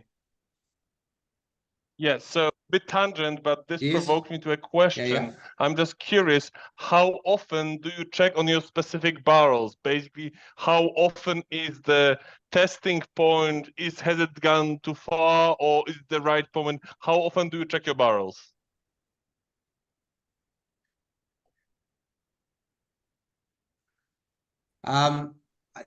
Yeah, again, it's cut out, but I think I got enough of that. We too regularly people come and visit the distillery, and that's actually become a large reason for us to try barrels now, is people coming to visit us. So I would guess we certainly don't do all barrels every week, but once a month the barrel gets sampled. I see your surprise. So look, we're exceptionally small. We're not barrels at the moment that are full. So our stocks are very limited. Our rum, we actually carry it around in bottles and pour it into the barrels. So it's very, very small. It's tiny. Which means when people come to visit and when we've got to choose rums to put in blends and that kind of thing, we pretty much try most things every couple of weeks. So how many barrels do you have in total? Sorry if you said that earlier, I was late, but I think to give us a sense of scale, like, would be great if you just tell us roughly how many barrels. 180 now full. 180 full barrels. We are obviously, while we are filling there, I mean, some of our barrels will stand for a week or two while we are filling them. So we won't even always have enough rum to completely fill a barrel. So we might partially fill 2 or 3 barrels that will stand and wait to be filled completely. And then once they fill, they'll be dated and put on the racks. But yeah, at the moment we have about 180 barrels full and on the racks, so that are not in the process of being filled. So there might be another, let's say, 10 barrels that are partially filled at the moment. Like, we've just received some Ardbeg barrels, our first peated whiskey casks. They were leaking quite badly, so we are in the process of sealing them up and filling them. The first one has been sealed and filled. The other 3 are still, well, 2 of them are leaking. One of the second one's been sealed and partially filled.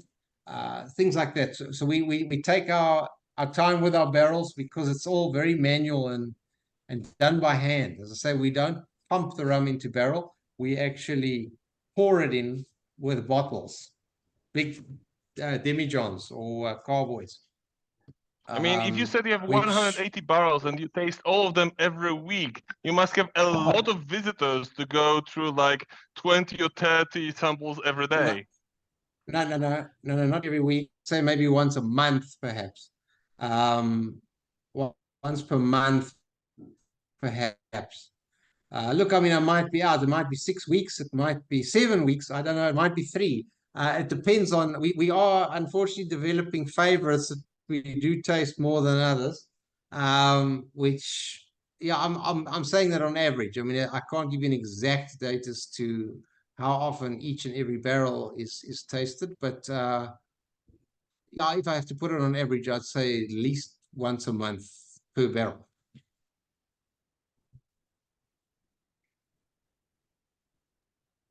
Okay, can you go to the next one? Back plastic. Oh.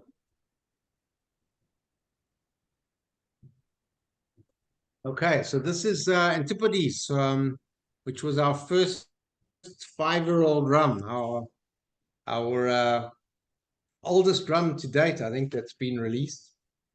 Also double maturation, which was sold to La Maison de Whiskey in 2022. I think this was 4 years and 1 year, if I recall correctly. I think it was 4 years bourbon, 1 year French. Sorry, Robert, are you talking about Antipodes now? Yes, Antipodes, that's correct, yeah. I think that the next in line is Fact Plastic. What does it yes? Oh, sorry, okay. We have the process on. Sorry. FAQ Plastic. We don't have an open bottle here, I'm afraid. So it was a Velia bottling that. So there's more of it, much more of it in the rest of the world than there is here in South Africa. So I don't have any. Sorry, I was talking Antipodes, and which is not FAQ Plastic. That was basically 4-year-old French. First, I initially did 8 barrels of French cask. Was my very first venture into traditional barrel aging, conventional barrel aging.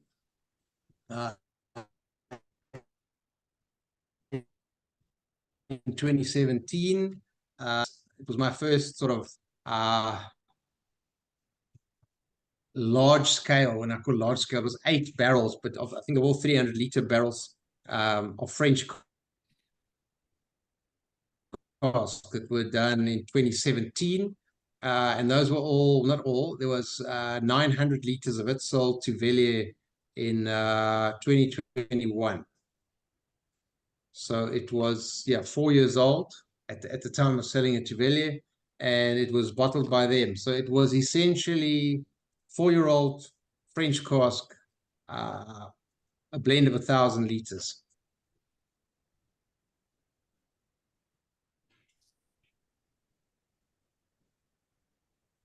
Sorry, I've just got a message here saying it's glitching. I think it's our internet here, I'm afraid.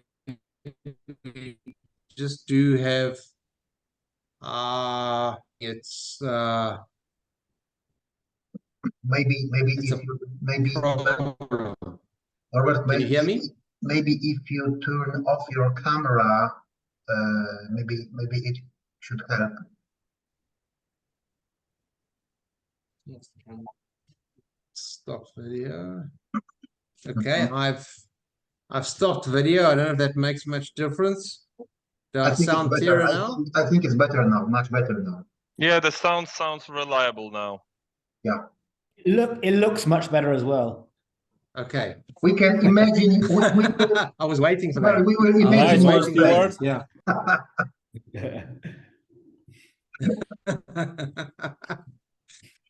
Okay. So now that you're not so distracted by the ugly images, hopefully you can hear better. Okay, Robert, do you have any more plans? Okay. About okay, the FAQ Plastic was bottled by Velia in 2021. It was rum that went to cask 2017. It was the first French cask that I ever did. As I say, put it in cask in 2017, and yeah, Luca asked for samples in 2021, and amongst the samples I sent him were the first French casks that I did, and those 900 liters of that went into this FAQ plastic bottling. So it's essentially 4-year-old French cask. The first French cask. Do you have any more plans? Where does the name come from? Yeah, exactly.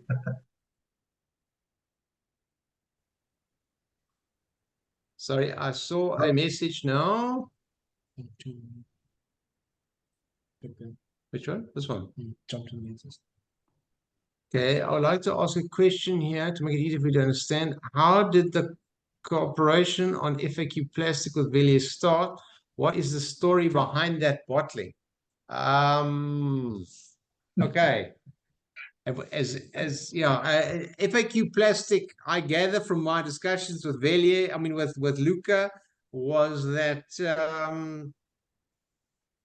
it was basically a statement against sort of commercial McDonald's type products being plastic and synthetic and not authentic. He wanted a product like ours, which is not got additives in it and was, I guess, a pure, real rum. And that was the idea behind it. He'd actually said to me that there would be a new range of FAQ plastic, but I've not seen any subsequent releases. But I gather it was a sort of a statement against commercial, mass-produced, artificially flavored smoke and mirrors kind of products that are not authentic. I mean, it makes it sound like Luca believes you're the most authentic rum in the world. If there were no other candidate, just you. Sorry?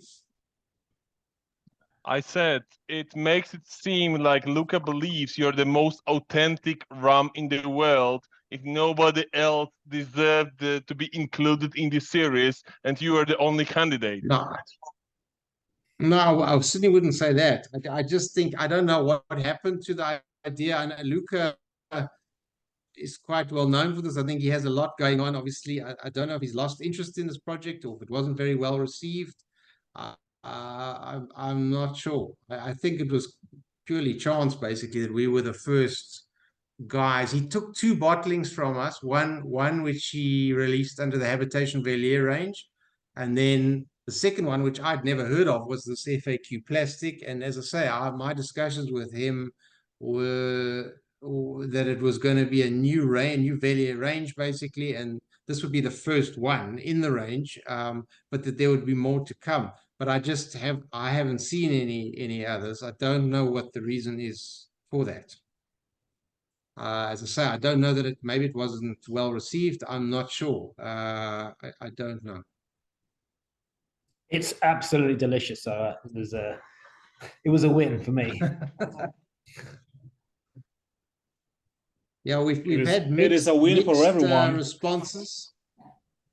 Some people absolutely loved it. Other people have told me that people prefer the normal French cask. I must admit, I haven't had any in 2 or 3 years. So I can't really remember, to be honest. Yeah, I'd have to taste it side by side with the current French to be able to comment. I haven't had any in quite some time. Will we have a time for semi-random questions at the end? Because like now I'm again like inspired with a semi-random question. Like the Mhoba High Ester, that was 75.5%. I was extremely impressed with it and I absolutely loved it. And the next bottle I've tried was 60 something and it was nice, but it was nowhere as intense. So my question is, are you intending to do another go on like very high alcohol, very high intensity Mhoba High Ester that's like 75 rather than 60 something?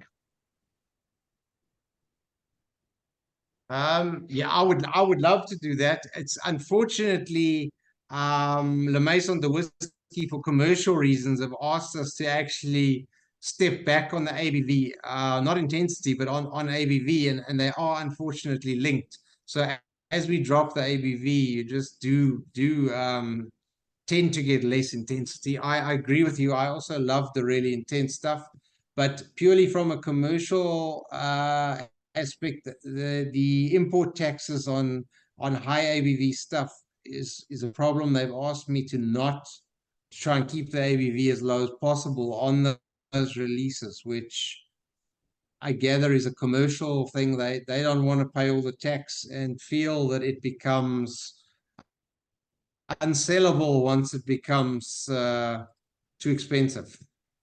I mean, it's quite sad because the difference in the price is not small, and the difference in the taste, I would think, is just proportional.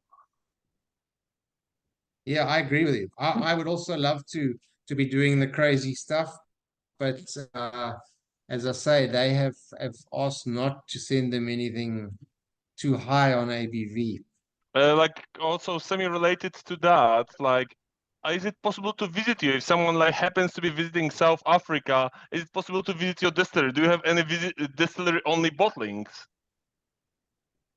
Yeah, we're not at all geared for that. We don't kind of have a visitor center or anything sort of commercially available. But if you are here, you're more than welcome to come and visit. And Sheldon and I, or at least one of us, will gladly show you around and spend some time with you for sure. It's not a sort of commercial thing, so we don't have a visitor center or anything aimed at that. We hope to one day get there, but to be honest, I don't know that we ever will. It's a nice idea, but yeah, no, you are most welcome to come and visit. Yes. I don't know if I can chime in. Actually, where are you based? Because like if I put in Google's Mhoba / South Africa, it doesn't show any location. Does Google know where your place is? Which part of South Africa is your distillery?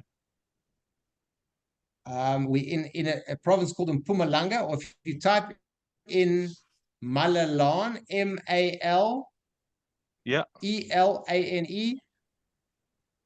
that's where we are. So that is a little town on the southern end of the Kruger National Park. We're right next to Malalan town. Okay. If you don't type Mhoba South Africa, then try just Mhoba rum. If you just put Mhoba rum in, does it not come up? It actually does. Yes, I put Mhoba rum and it does show up. Yes, yes. Mhoba rum. Yeah, like actually, Mhoba alone is India, something in India, but Mhoba rum like puts the thing in Malalan, your exact distillery. So apparently you open at 6:30 a.m. at Tuesday. Do you really start work at 6:30? We do. Yes. Oh, I feel sorry for you, but like, thank you for your service. Okay, let's go to the next bottle. That's the best part of the day. The rest of the day, I will mute you. Okay, what's the next bottle? Are we on to Antipodes now? The next bottle is the bottle which is named Secret Bottle. This is Antipodes Collection, Mhoba 2017. Yeah. Okay. Yes, this was 2017 rum, which was first matured for 4 years in bourbon cask,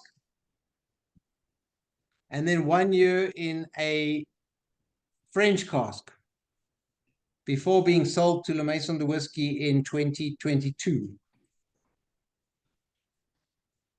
And was released at Whiskey Live, I think, in 2022. Yes, Whiskey Live, but once again, you said 1 year, and once again, about maturation.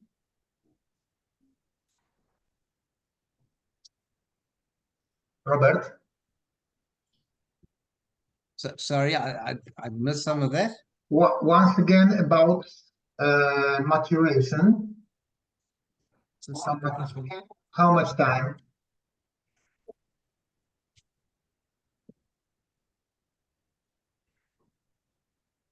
Oh, how much time? Well, it's 5 years in total. 4 years bourbon cask. Okay. 1 year French cask. Okay. So it was a total of 5 years. 1 year in a French cask at the end.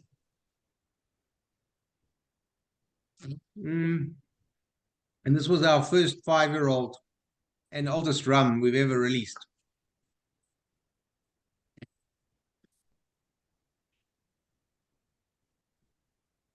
And to me, it has a lot less of the characteristic Mhoba nose.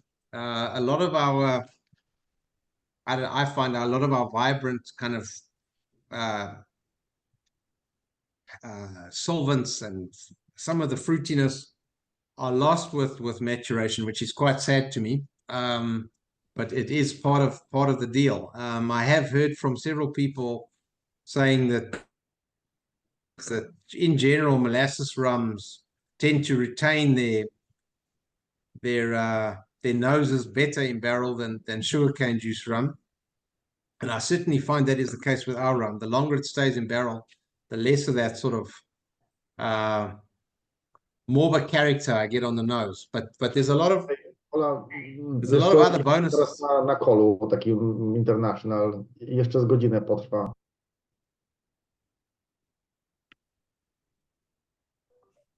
Robert, does that imply that you will be putting a kind of a mental limit on how much you would age your rums? Is there a ceiling? I definitely, I think there always should be. I mean, it's just, yeah, Luca once gave me some rum. I don't even recall that age. It was something like 30 years old, tropically aged. And I mean, it was very, very interesting to try. But I certainly don't feel it's the best rum I've ever had. It was really interesting to have, but I mean, it was pretty much wood. I mean, it was there wasn't much else to it other than barrel influence. So I definitely feel that there is a limit for sure, and I think our rums mature exceptionally fast here. So I think the limit that may apply here, and I don't think we've reached it yet, but I think the limit that may apply here will be different to a limit in the Caribbean, and obviously very different to anything that's continentally aged, or aged in Europe. So there's definitely, I think there should always be a limit. I think paying huge amounts of money for something just because it's X years old is ludicrous. It's got to be good. And yeah, I definitely think there will be a limit with us, and I think that limit will be fairly low. I mean, this 5 years to me was already, I think, approaching that. I don't think that more than 6 or 7 years. Again, look, you can't put a blanket statement on that either. If the distillate's particular than a lighter distillate, so it'll depend on the rum you put in the barrel. If you put exceptionally heavy stuff in cask, it can go a lot longer than stuff that's not that bold. And it depends on the cask you put it in as well. If you put it in a really old barrel that's had several fills in it, it can go for years and probably still be great, without the wood or any other influence overpowering it. So to me, I mean, a great rum should be a balance between a kind of harmonious balance between rum, wood, and then there's obviously a softening influence that just comes with time. And there's ester formation. There's all sorts of complicated things that happen in barrel, and no one even really understands all of that. But to summarize it, I feel it should be a sort of marriage between the spirit and the cask and time, and all of that varies according to what barrel you're using and what spirit you put in that barrel, and then the climate, obviously, which is particularly hot and extreme here, accelerates everything.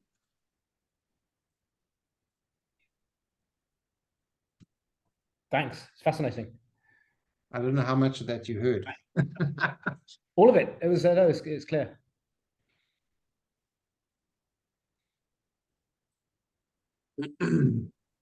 Good. And plenty of Jaroslav's phone call.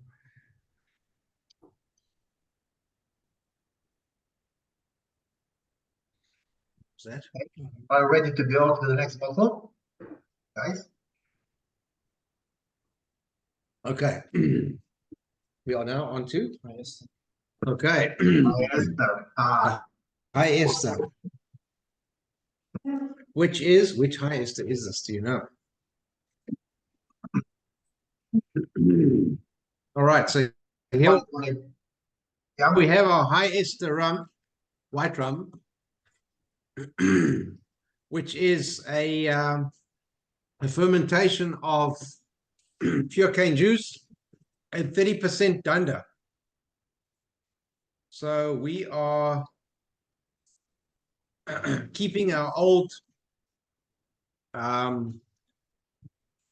batches that have already been distilled. So what's left in the still gets kept in a big 10,000 liter tank, and it gets to just sit there.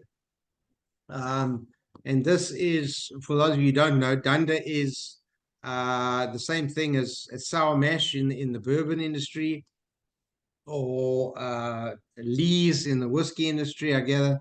It's pretty much all the old leftovers from previous batches that just get left, the liquid portions of the old batches that just stand, and they ferment bacterially, and they become very acidic.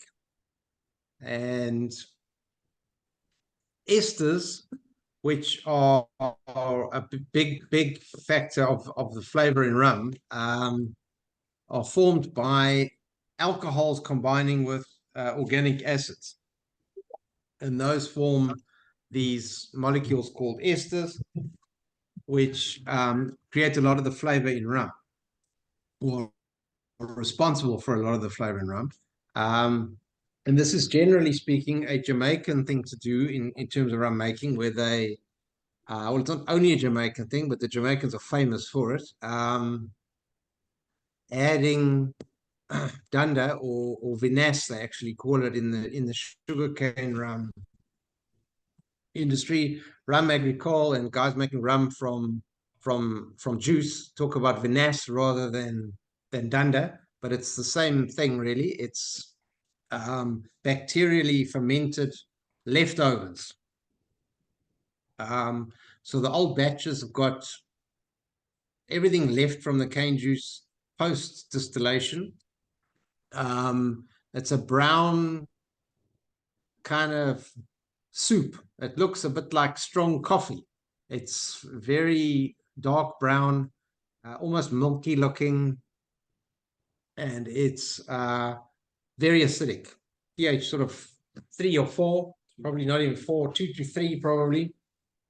And that, as I say, can be added to new batches, and it affects the flavor of the rum quite a bit, and and tends to add or contribute to the formation of esters.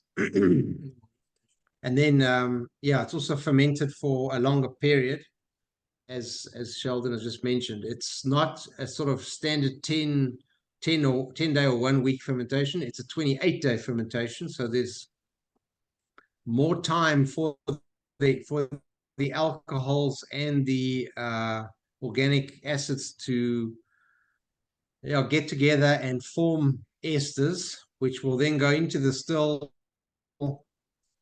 be distilled, and some of those esters will be carried over in the distillation process and end up in the rum. So the idea behind it is sort of to add fruity notes to the rum, but oddly, we actually, well, not but oddly, but we find, well, I find a more of a sort of savory note to a lot of our high ester rums. I get a sort of salinity and a savory aspect to the rum, which is not necessarily what I'd expected, I must admit, from the anticipated additional esters. I was expecting a ripe fruit salad, but it's not actually what we've ended up with. There's definitely a fruity aspect to it, a ripe fruit aspect to it, but there's also a savory, almost salty, briny kind of marmitey kind of feel to it, which I must admit the Dunder on its own is a bit like that. It is a bit like Marmite.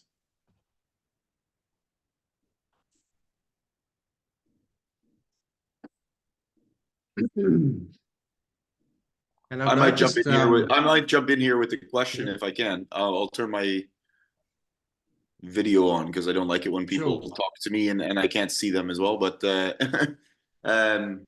first of all, crazy. I love this rum, and funnily enough is that when I started drinking Mhoba, we've been tasting all of your releases so far, and I've been having like all of the 2019 releases up against what's now. And from the beginning, I was like, the high ester actually was surprisingly not my favorite. Now today, I'm tasting all the new releases, and the high ester is my favorite. So there's a lot of differences. Okay. But I'm tasting it, and yeah, with the high ester, when you say you go 28 days versus shorter fermentation, are you feeding it new sugar during this process, or do you just let it go 28 days? No, there's no addition. So we add everything up front and we just let it go. It forms a sort of crusty, it looks like sort of very old images of the moon or something on the top. It's kind of forms this crusty layer of dead yeast and other fauna and flora that makes its way into the fermentation tank. So no, we don't add anything to it at all. Okay, so just up front, you let it go, and then maybe after a week, probably all the sugar's already digested, and then it just goes acidic, and you get secondary fermentation or lactic fermentation after that. Fermentation. Okay, interesting. Super good. I mean, I love it. Quite right. Tastes great. But with the addition of dunder, you don't actually have to wait for that secondary fermentation to kick in. There's already quite a bit of organic acid in there from the dunder addition, so you kind of kickstarting the process of alcohol acid interaction. Yeah, no, I mean that's exactly why I asked it. Do you right. feed it more? Because I think a lot of times, distilleries will, if they want it to go super acidic, if they want to go super long, then they do it slow, but they add sugar to it, so there's still something to ferment, so you don't lose all of your yield. So your yield must be super low on this. It is low. It is low, which is why it's quite expensive, because obviously upfront you're adding about 30% of non-alcoholic content with your dunder, and then, as you say, you got bacterial action actually eating alcohol to make acid, and then you just also have pure evaporation. So the yields are not great. Well, tastes great though. Very happy with it. About half of what we would normally get. Good. I'm glad you like it. Thanks for the feedback.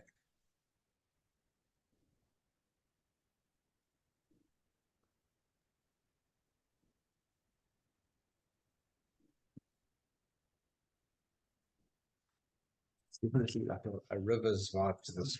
So there is like one question. One more question. Sorry, before we. Oh, okay. You said you don't add anything. Do you not even add water? Because I know it's wild fermentation, but there's no water or anything added, just the dunder and the sugarcane juice. Yeah, so no water whatsoever. It's pure sugarcane juice and then dunder. And that's so all of our rums are pure sugarcane juice, except this one. This one has dunder. Yeah, but the ones that also all of our rums are pure juice. Sorry, intersecting. The ones that you don't add dunder and it's just juice, do you also the ones that not add any water? No. Water is ever added to our fermentations. No. Okay, thank you. Pleasure.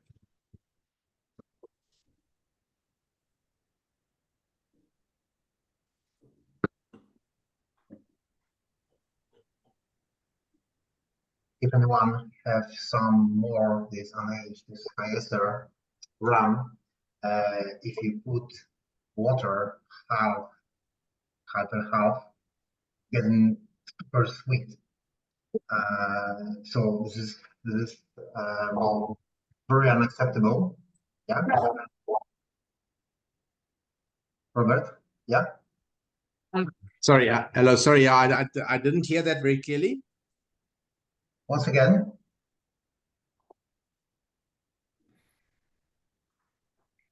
Robert.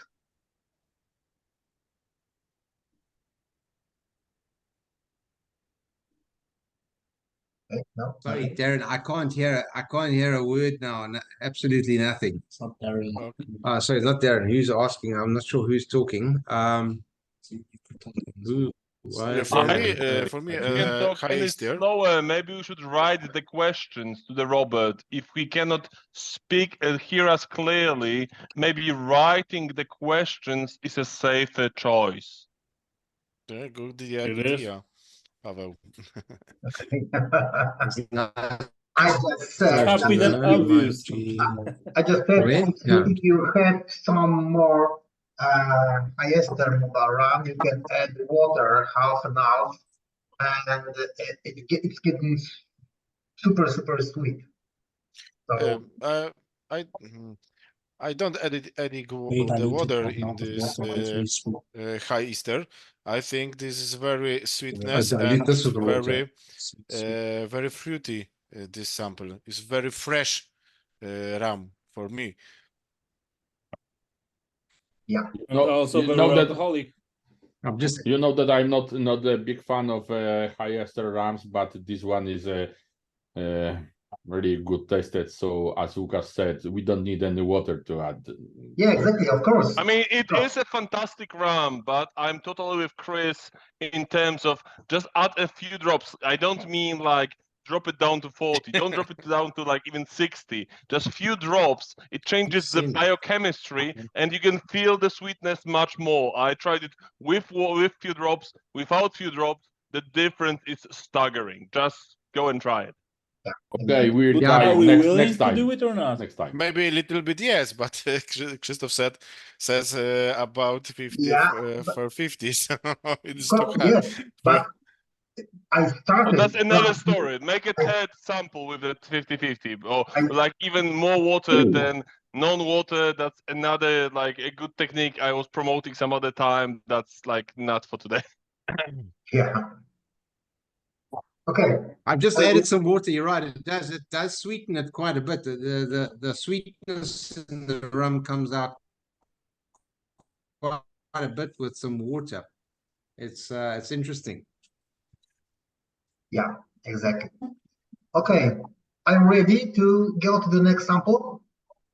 Oh, the best two, last two, the best for me. I wrote on the chat, but okay, don't ask. Don't Okay, don't do that. Yeah. Well, please mute me. Okay, WC2.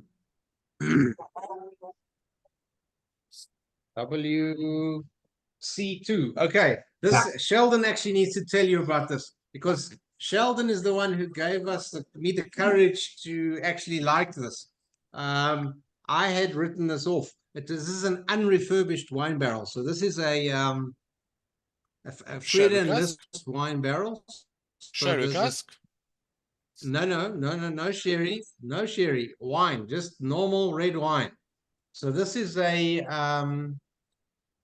red wine barrel, the same barrel that we do our French casks in, exactly the same barrel as our French cask, except no refurbishment. So we have not shaved the barrel and retoasted it. We have just put rum straight into the wine barrel. And it's, how old is this? I can't recall. It's just close to about over a year and a half. So this is only about 18 months old. And it is Mhoba rum in an unrefurbished Cape red wine barrel. So as you would do a sherry cask, but it's not sherry. It's just red wine. And it's not a single varietal of red wine either. It's had several varieties of wine in it. So it's had some Pinotage, Shiraz, Merlot, Cabernet, multiple varieties in it. I have questioned the winemaker trying to find out sort of we could go with a variety statement on the label, and she said unfortunately not. Once they've used the barrel several times on a single varietal, they use the barrels for their blended red wines, which has got a bit of everything in it. So yeah, it's had all sorts of Cape red wine in it. And it's very interesting. I had never. Sorry. Yeah, I was just curious if is it that it was different kind of wines in the same barrel, or is it that you use just you blended for this one different barrels? No. This is one single barrel. So we don't even have. This was a crazy experiment where we didn't actually. Yeah, it's one barrel that's had numerous red wines in it. All right. Prior to the rum. What do you mean by the cask being unrefurbished? Well, it's come from the wine farm, and we filled it up. So all of our French cask barrels, as I explained earlier, have been refurbished in that we open them up. So we take the one head out of the barrel. So we loosen the hoops on the barrel.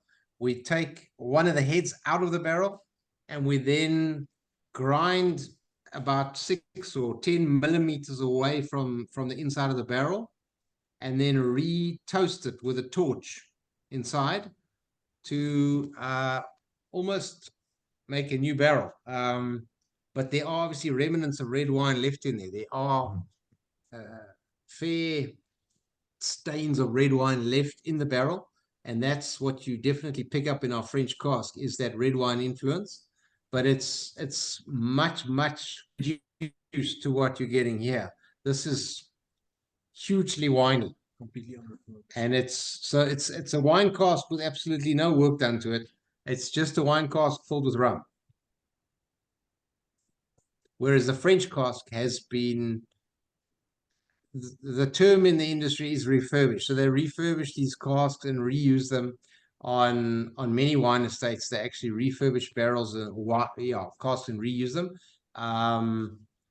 The estate we buy barrels from does not refurbish. So their barrels are all virgin oak barrels that have been filled many times, but they don't rework the barrels. So they don't ever open them up and grind them out and re-toast them. So that's what we do for our French cask, is we actually refurbish the barrel. But in this case, we have done nothing to the barrel. It's just red wine. And you did get to try this down here while you were here, Eva. It's not everyone's cup of tea. It's I didn't. I kind of wrote it off until Sheldon tasted it, and he told me he really liked it. And I tried it again, and yeah, it's interesting. It's got a nuttiness that Sheldon pointed out to me. I never really picked up the nuts in it. There's a distinctly nutty kind of finish to it, which creamy, nutty. It's interesting. It's certainly not everyone's cup of tea. It's quite far out, and it might be too far out for most.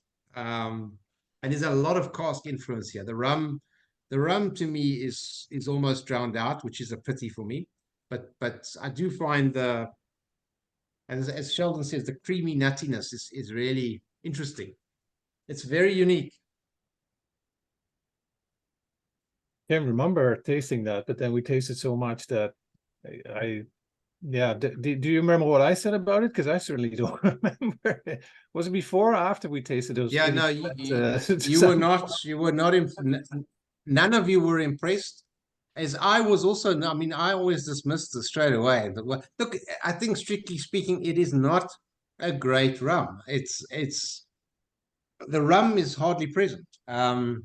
The cask has totally blown it out of the park, which to me discounts it as being a great rum. I mean, it's not balanced. It's not what. Yeah, it does not tick the boxes to be a great rum, but it's interesting. It doesn't mean it's not interesting. It's weird. Not and weird. some people will love Not it, weird. It's and very others delicious. will This not rum. like it. Robert, for me, this is very delicious. This is delicious rum. I know. It is. It's very interesting. I think it's a polarizing product. You'll either love it or not like it. I taste a little sulfuric cherries in dark chocolate. This is great for me. Yeah. I am a big fan of whiskey. Yeah, it's growing on me. This rum is very, very, very good. In nose, I think that the cask are from the dry sherry. I find it very interesting.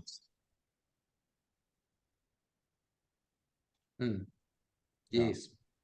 In opposition to Łukasz, I'm not a fan of. I was going to say it's my. Yeah, I'm not a fan of whiskey, but again, I agree with him that this wine cask rum is very exceptional. You said, as I understand, that there is no clue of sherry, but I feel it a little bit. It's really very interesting experiment. So please continue it. Well, thank you. Say, please continue. I must admit, it's growing on me as well. Sheldon loves it.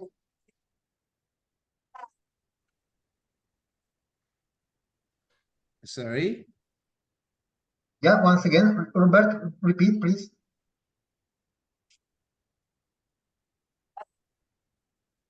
Sorry. Yeah, I initially didn't take it very seriously. Remarkable palate for his age.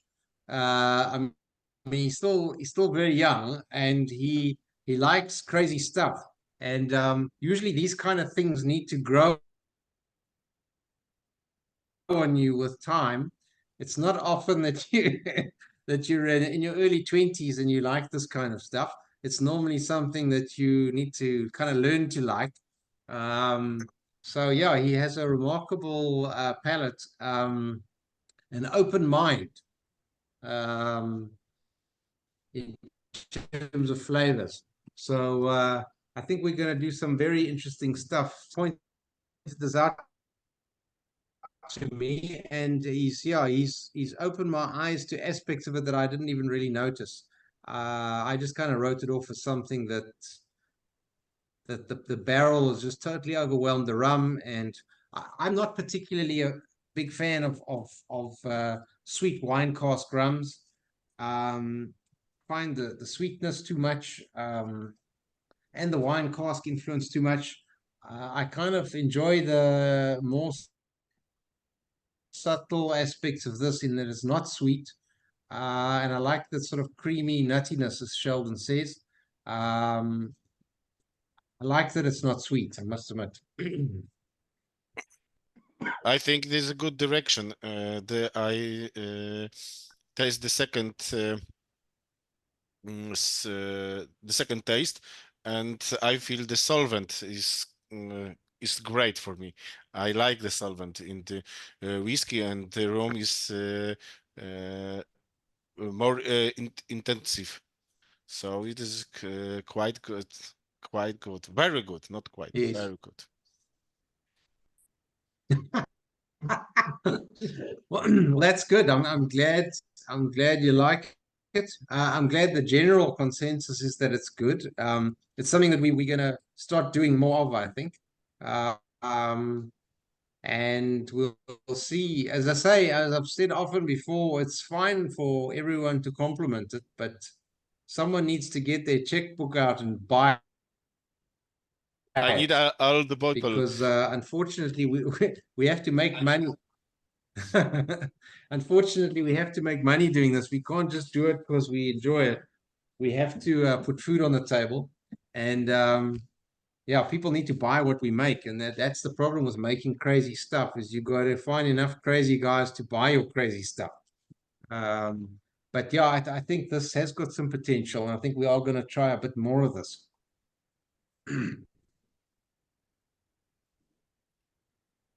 So please don't put it away. This experiment. Just send it to Chris, and he will sell it in Poland. We have enough crazy. I need one bottle. I need one bottle. I look forward to it. Chris, we will talk about it on offline session, okay? Okay. Okay, I'm ready. Guys, do you have any more Chris in questions? charge. Are you ready to go to the last bottle? Okay, are we on the last one now?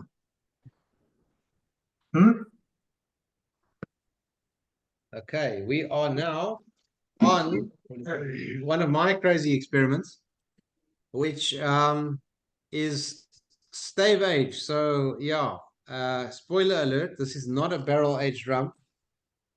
It is aged with staves, used staves.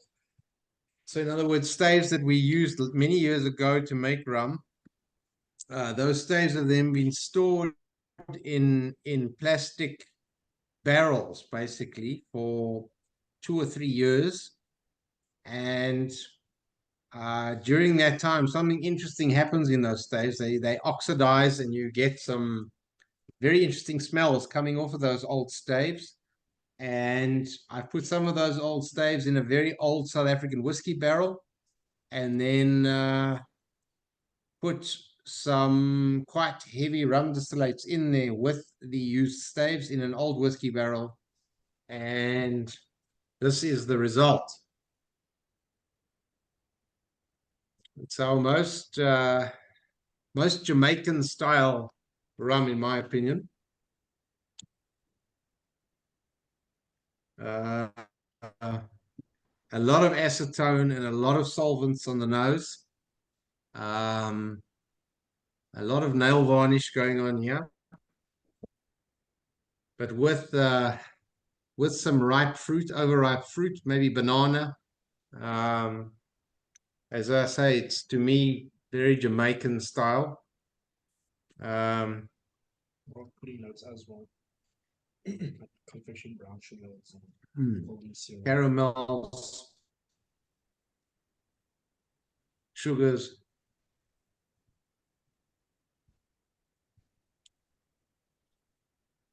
And on the palate, it's do I understand? Yeah, ripe red fruit. Do I understand right that those staves, you put those staves in the barrel, or you just construct the barrels made of old staves? No, we put the staves in the barrel. In the barrel. So in our early days, in our very early days, I had no access to barrels. I had no barrels. So my very, very first rums were all made in demijohns with American oak staves, which we actually bought the timber ourselves, American white oak, which we then split into roughly 1 inch by 1 inch sections, which we then charred on a fire to blacken them, and then made rum in demijohns or carboys with that wood. They were then used once or twice to make rum. They were then stored in these sealed containers for about 3 years. And I just remember on opening the container, the smell was really, really good coming off of the old staves. So that's what made me put some of them in an old whiskey barrel, and then put some white rum in there to age with a lot of headroom as well. So it's not entirely filled up. It's only partially filled. So the barrel's about a quarter filled with staves, and then perhaps 2/3 filled with rum. And then there's about 1/3 headroom on top of the rum. So quite a lot of space left on top of the liquid. And this is, how old is this? I think it's about 2 years old. If you is 1 year. It's on the bottle. It says 1 year from the image that. I don't know if there's an age on it. Is there? An age on. Robert, did you recondition the Look, strictly staves speaking, in it any doesn't way? have an age. No. So not at all. They've just been sitting in a sealed container and sweating in the tropical heat. And they have definitely evolved and changed. They're not the same as they were when we put them in there. we've sold stuff like this, very similar to this, to 1802 in Paris, the bar 1802 at the Hotel Monte Carlo in Paris.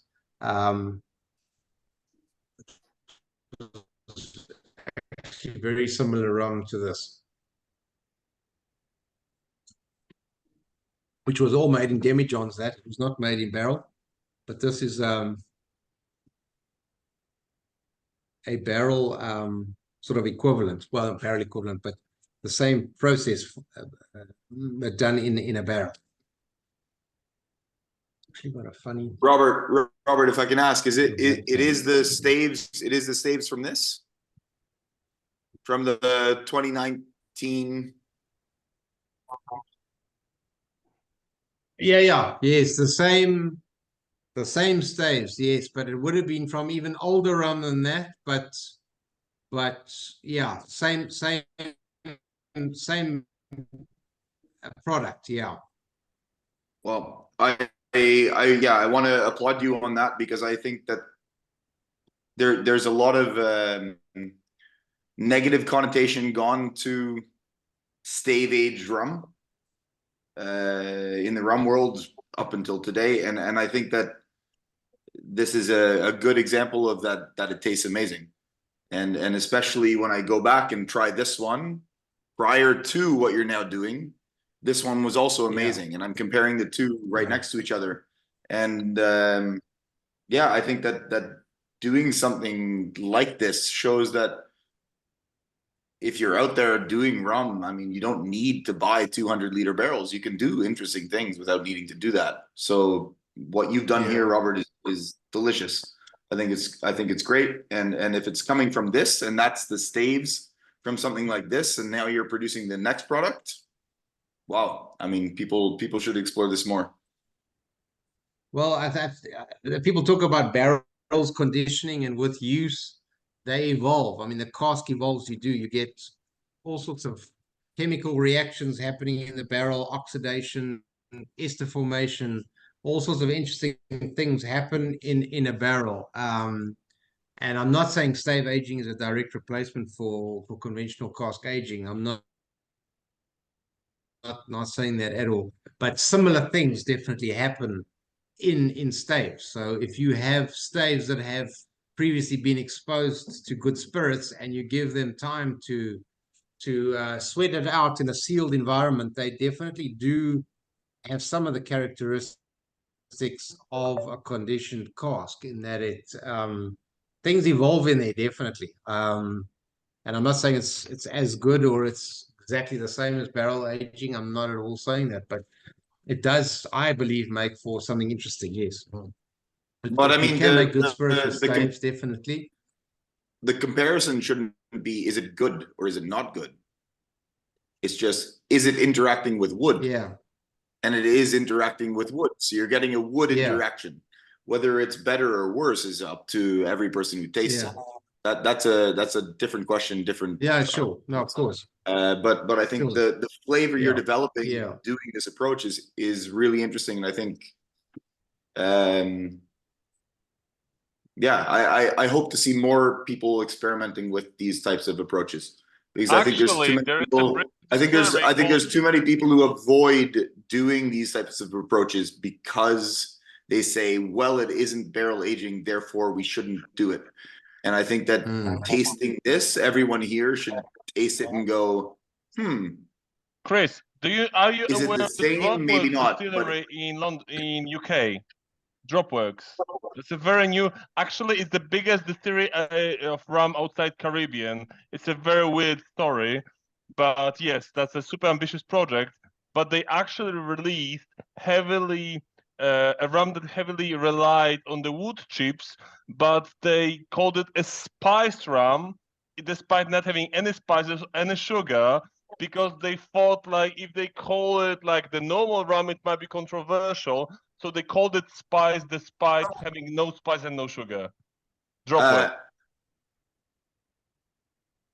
I'm very familiar with Dropworks. I'm very familiar with the topic. I agree. There are many discussions to have around that, but that is a discussion we have after we're done talking about Mhoba, I think.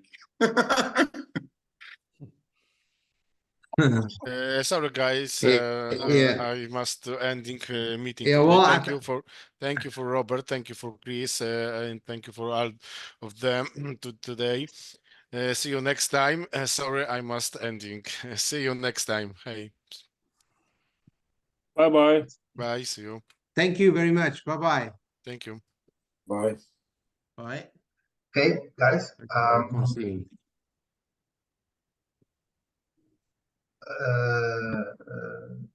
I'm not sure did Pavel end of his what he wanted to say or not.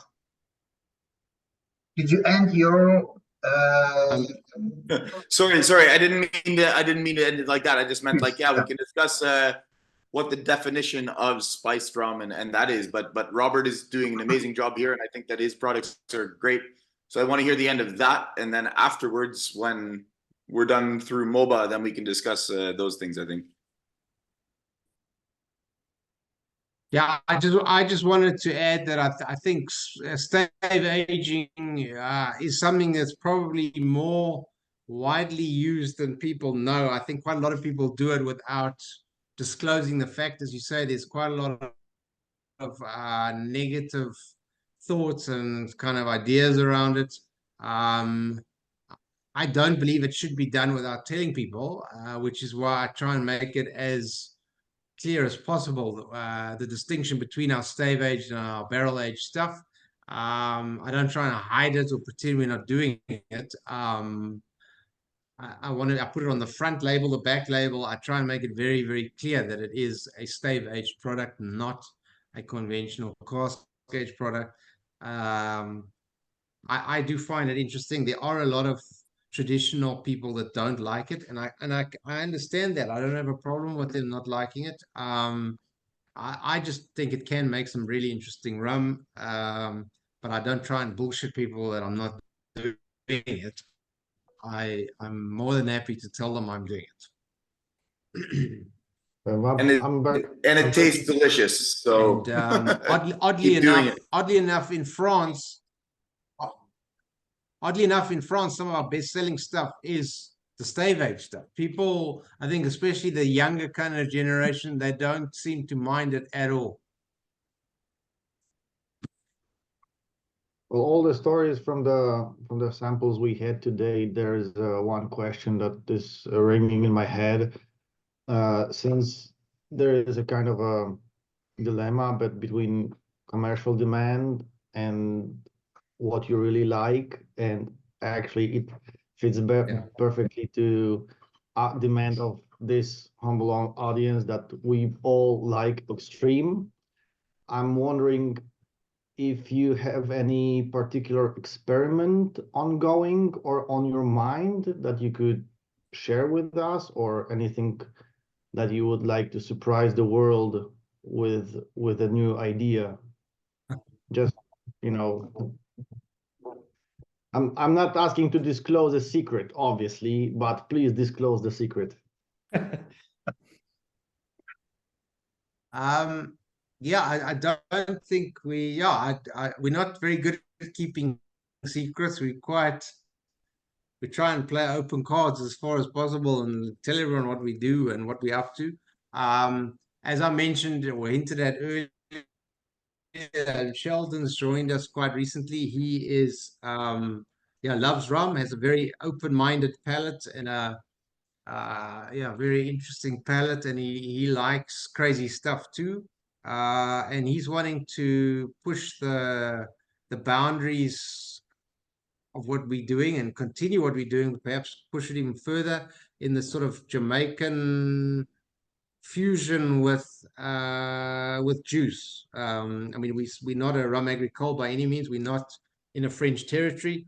We are not producing according to French tradition in many ways, but we are a pure juice rum. But we have incorporated some sort of Jamaican rum making styles into our rum making, and well, long fermentations, inclusion of dunder, and then I just think that the cuts, the selections of rum that we make are to a large extent Jamaican style as well. Very funky, heavy sort of cuts of rum.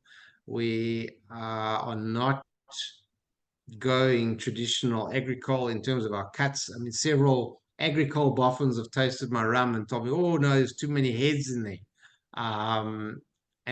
Yeah, to a large extent, the style of rum you make can be determined by how you cut the rum and what you decide to use and where you use what cuts. I'm an acetone solvent junkie. I like really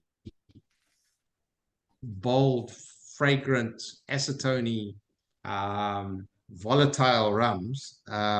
Sheldon has a bit more of a tendency towards tails, but he also likes tails certainly more than I do. And I think that could be a good sort of blend of the two, as a general sort of aspect. But then, yeah, there are other Jamaican aspects like muck cane vinegar.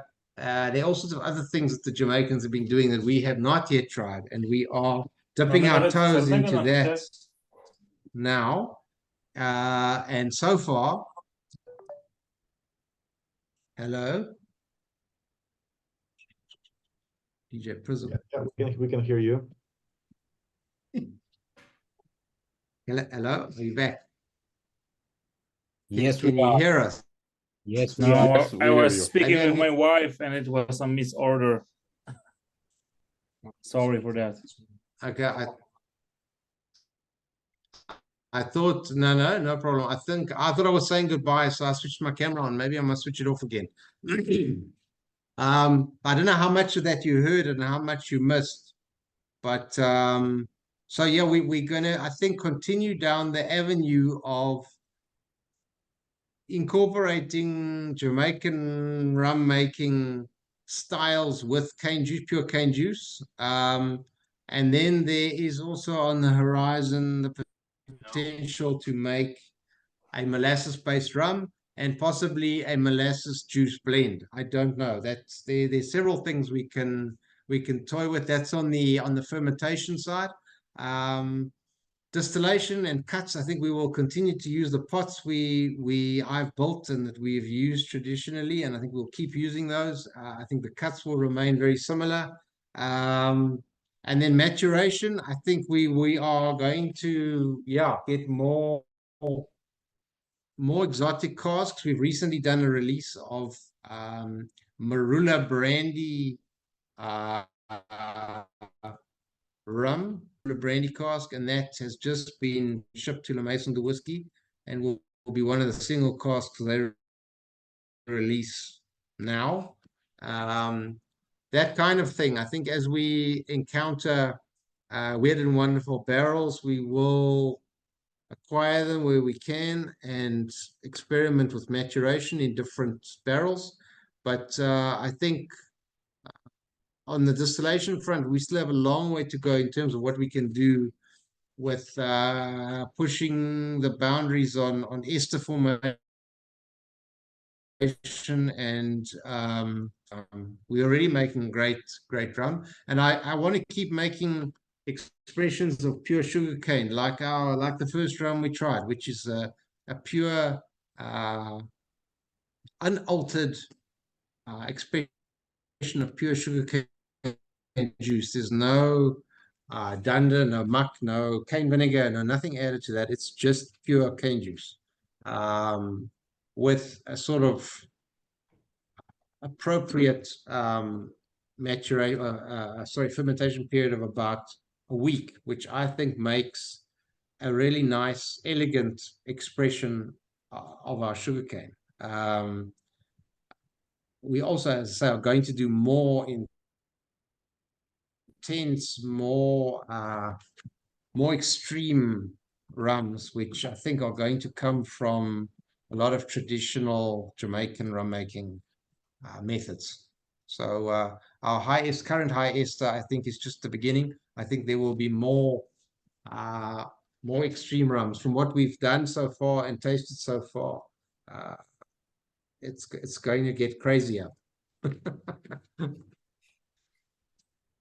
And those may not be rums that we drink on their own, but they could be blending components for other rums and for barrel aging, for cask aging.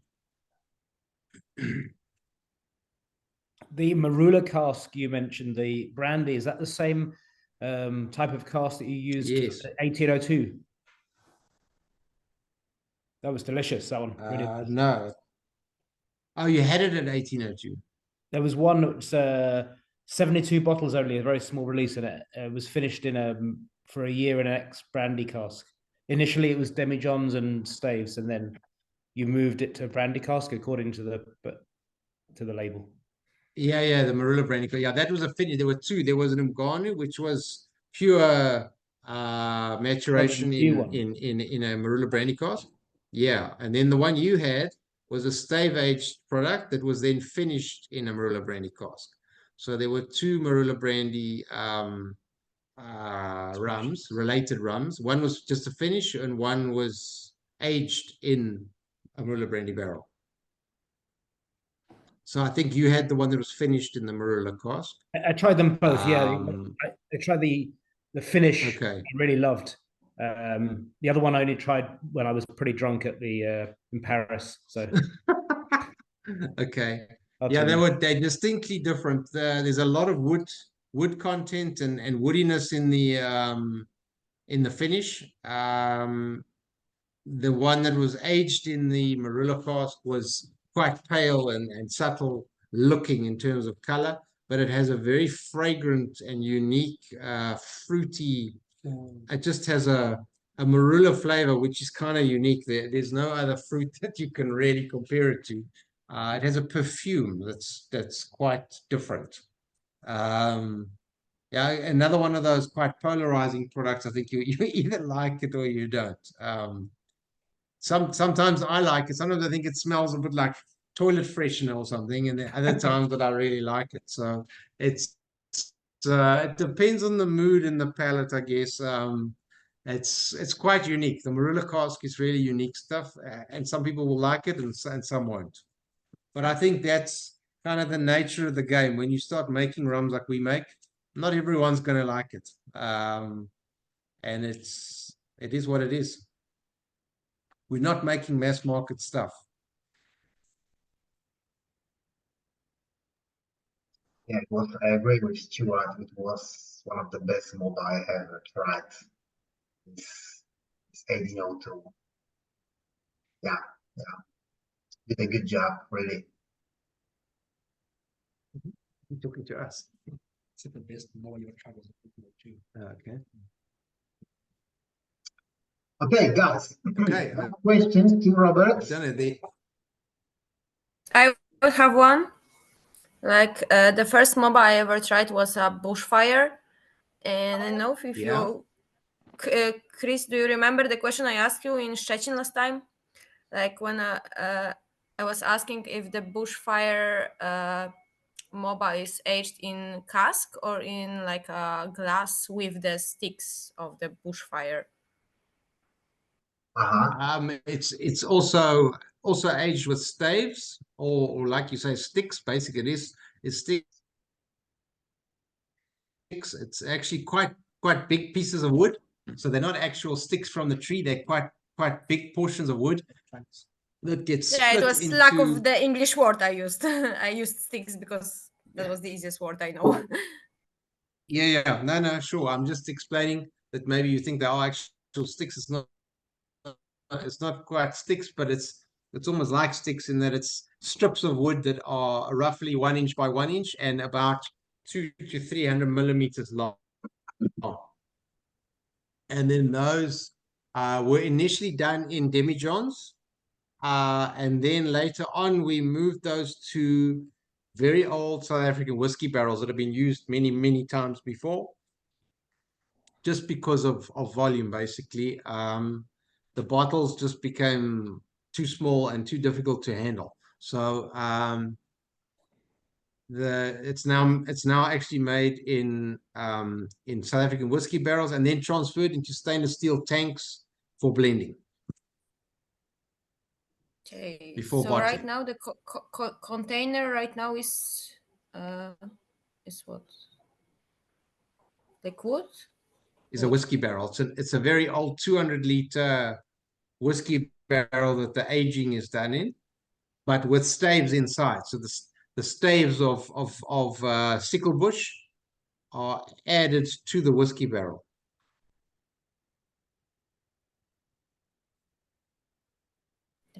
Thank you very much. Pleasure.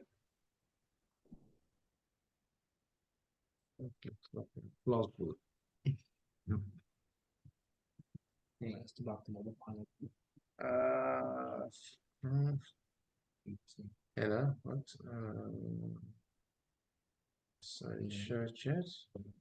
On the actual, and then latest. Jump to latest. Could you talk a bit about the Mhoba pineapple? I've just recently tasted it and love the product, just haven't had much access to information on the production of it. Okay. This is Hannah.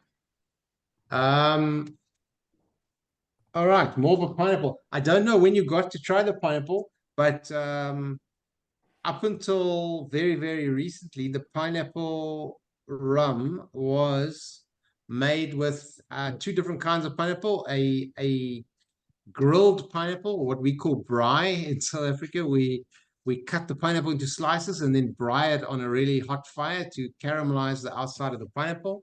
And then other bottles are done with fresh pineapple. So this, in terms of containers, we spoke about containers. The pineapple is done in glass bottles, in demijohns or carboys.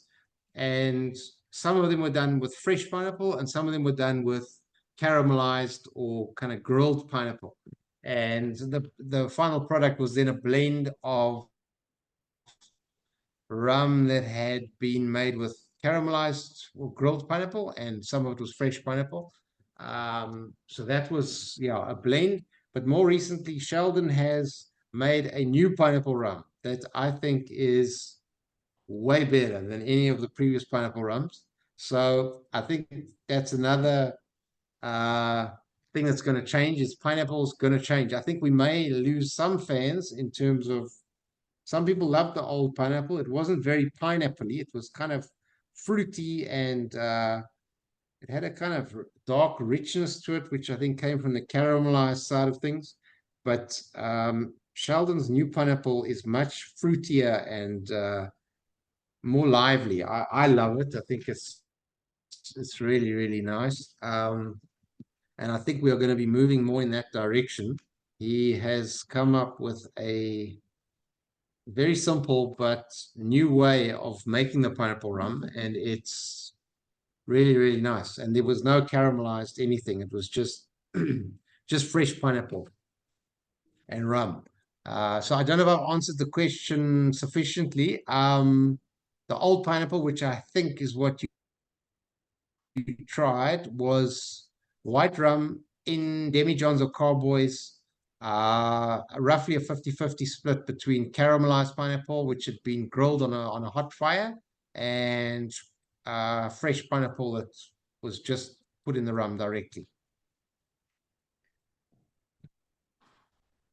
How would we tell which is the new one when it comes out? Will it be branded differently? That's a good question. I haven't actually thought about that. That's a very good point. And perhaps we do need to do something like that to distinguish the new from the old. I would think it would purely be a timing thing. I think from 2024 we will be doing the new pineapple. So sorry, what's in Europe currently will be 2023 why wouldn't you change, stock. like, I know, So a color batch or numbers. something? Why wouldn't you change a color or some word on a label to make it easy for people? If you are like trying of changing the whole concept of this bottling series, why wouldn't you somehow market that if you see a photo of a bottle, you know which one it is? That would be very helpful to customers. Yeah, we might even change the name, which which we could do. Yeah. Good idea. Always happy to inspire.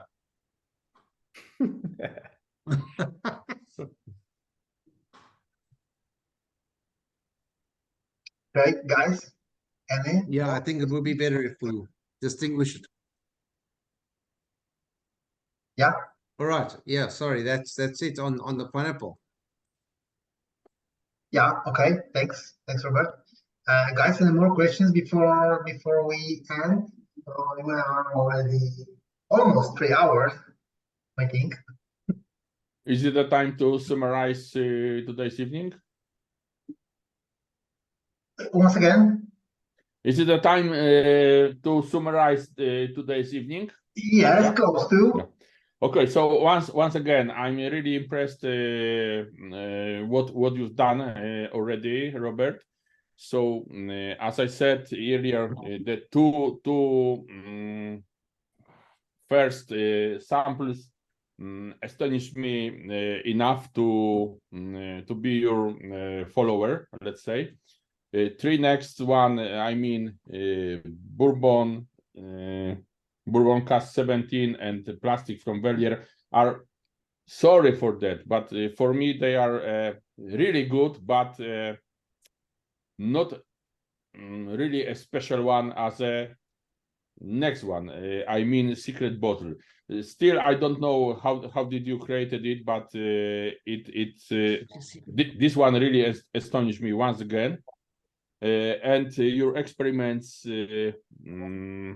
are really promising, let's say. So high ester, as I said, it's I'm not a big fan of high ester, but this one was really good. And this experiment with red wine, I believe, as I said, I will buy or send the cask of these bottles to Chris, so he will know what what to do.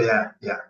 Once again, I'm really impressed that you started from your hobby and now it's a promising business. So we're looking forward for your next steps, let's say.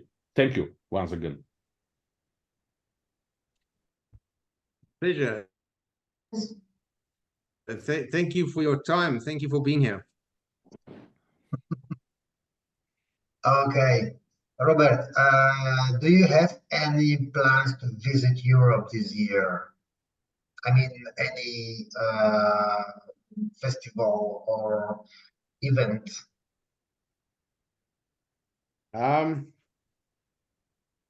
No, I don't. Well, not yet. Perhaps maybe Whiskey Live. There's always pressure from La Maison de Whiskey to attend Whiskey Live. It's obviously a big event. There is, as I say, always encouragement from them for us to be there.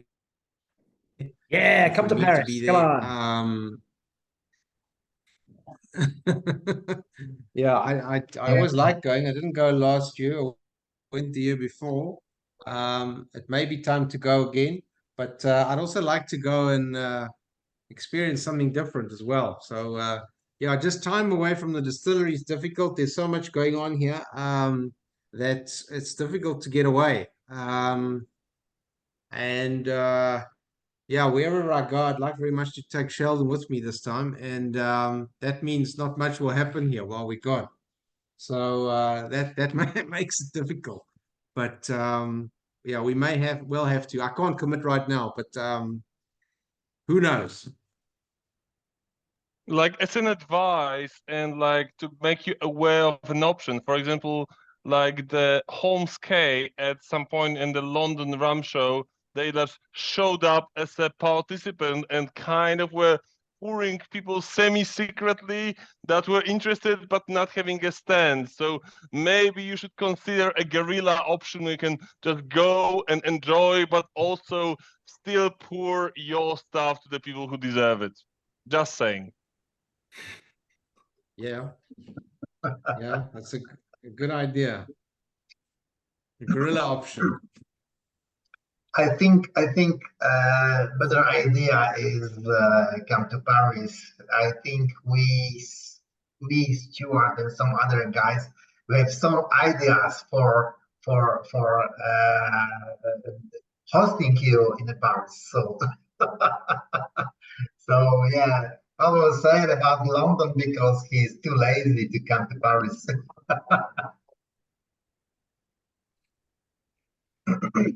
Yeah, I'd love to go to Paris. I've been twice, and I loved it there. I must admit, it's my favorite favorite place to go in terms of spirit shows so far that I've been to.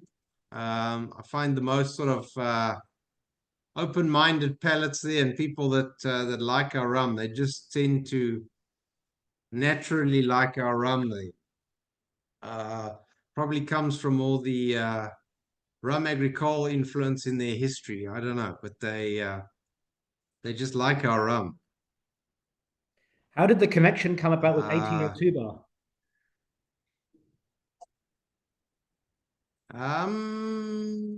I don't know, to be honest with you. This is the thing with dealing with someone like La Maison de Whiskey, is they have all sorts of influence all over the place. So I mean, it's since we've been dealing with LMDW that 1802 approached us to do stuff with them. I think it was via LMDW. I certainly didn't have any direct contact with them.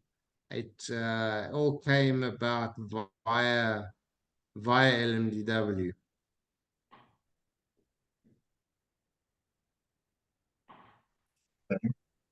So guys, any more questions to Robert? Thank you, Robert. It's really fascinating. Enjoyed it. Yeah. The same for me. I share with Christoph. We share so many things. Love for rum, for instance, but also love of daiquiri based on Mhoba. Right? Just I'm curious if you have tried it, but also we love Mhoba so much, and it was a pleasure, and we enjoyed it so much. Yeah, thank you guys again. Thank you to all of you for taking the time to attend, and thank you, Chris, again for getting everyone the samples and arranging all of this. It's a lot of work you've put into this. Thank you very much. Yeah, me too. I'm really I also thank you. I'm really happy that we already did that, and I hope we will do that again. If we agree, we'll be in touch, maybe with you or maybe with Sheldon, and I will be really happy if we find more solution, more ideas to do something together, because you do really good stuff. You know that people in Europe knows that already, and I see my audience, and we have people from Canada, from Europe, from Poland, of course, and many people asked me 3 weeks ago, do I have more places? I didn't have more places because we had only 2 bottles of each. So yeah, if we do that next time again, maybe we will get more people from all over the world. I hope. So one more time, Robert, thank you very much, and I hope we will see soon again in real life. Yep. Thank you, Carl. Yeah, I mean, thank you, Chris. And Carl, how's it? I'm looking at your video. Yeah, looking at your corner hat. Is that the eye corner? Where's the eye? It's just corner on there, not eye corner. I need a cap. You didn't send me one. Hey. You not got a hat? No, I don't have a hat. I have a sweater. You got the rum, but no hat. I have only one of your rums. You need to sort that out. You need some more rum as well. That too. I need the bushfire, please. And then I have the ones we bottled too, right? Yeah.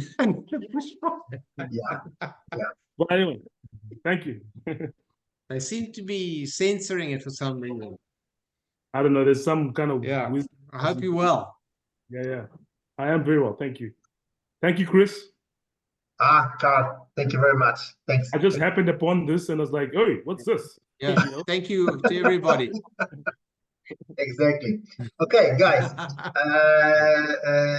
I think we should end the official part of this meeting.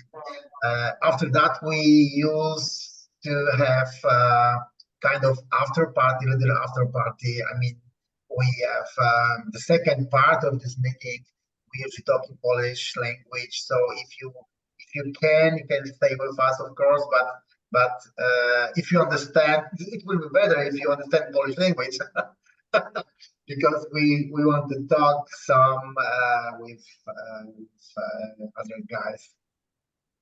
So, dziękuję, dzień dobry, whatever dziękuję, it is. dzień dobry. That's all I got. Perfect. So, guys, one more time. Thank you very much. Thank you, Stuart. Thank you, Ivar, Carl, Robert. The best wishes for you, and we will see you soon. Yeah. Yeah. Cool, guys. Okay. Bye-bye. Bye-bye. Thanks very much. Thanks. Bye. Thank you. Cheers, guys. Bye. Bye. Bye-bye. Jest to nagrywanie. Where is this? To będzie nagrywanie. Otwieramy sam ten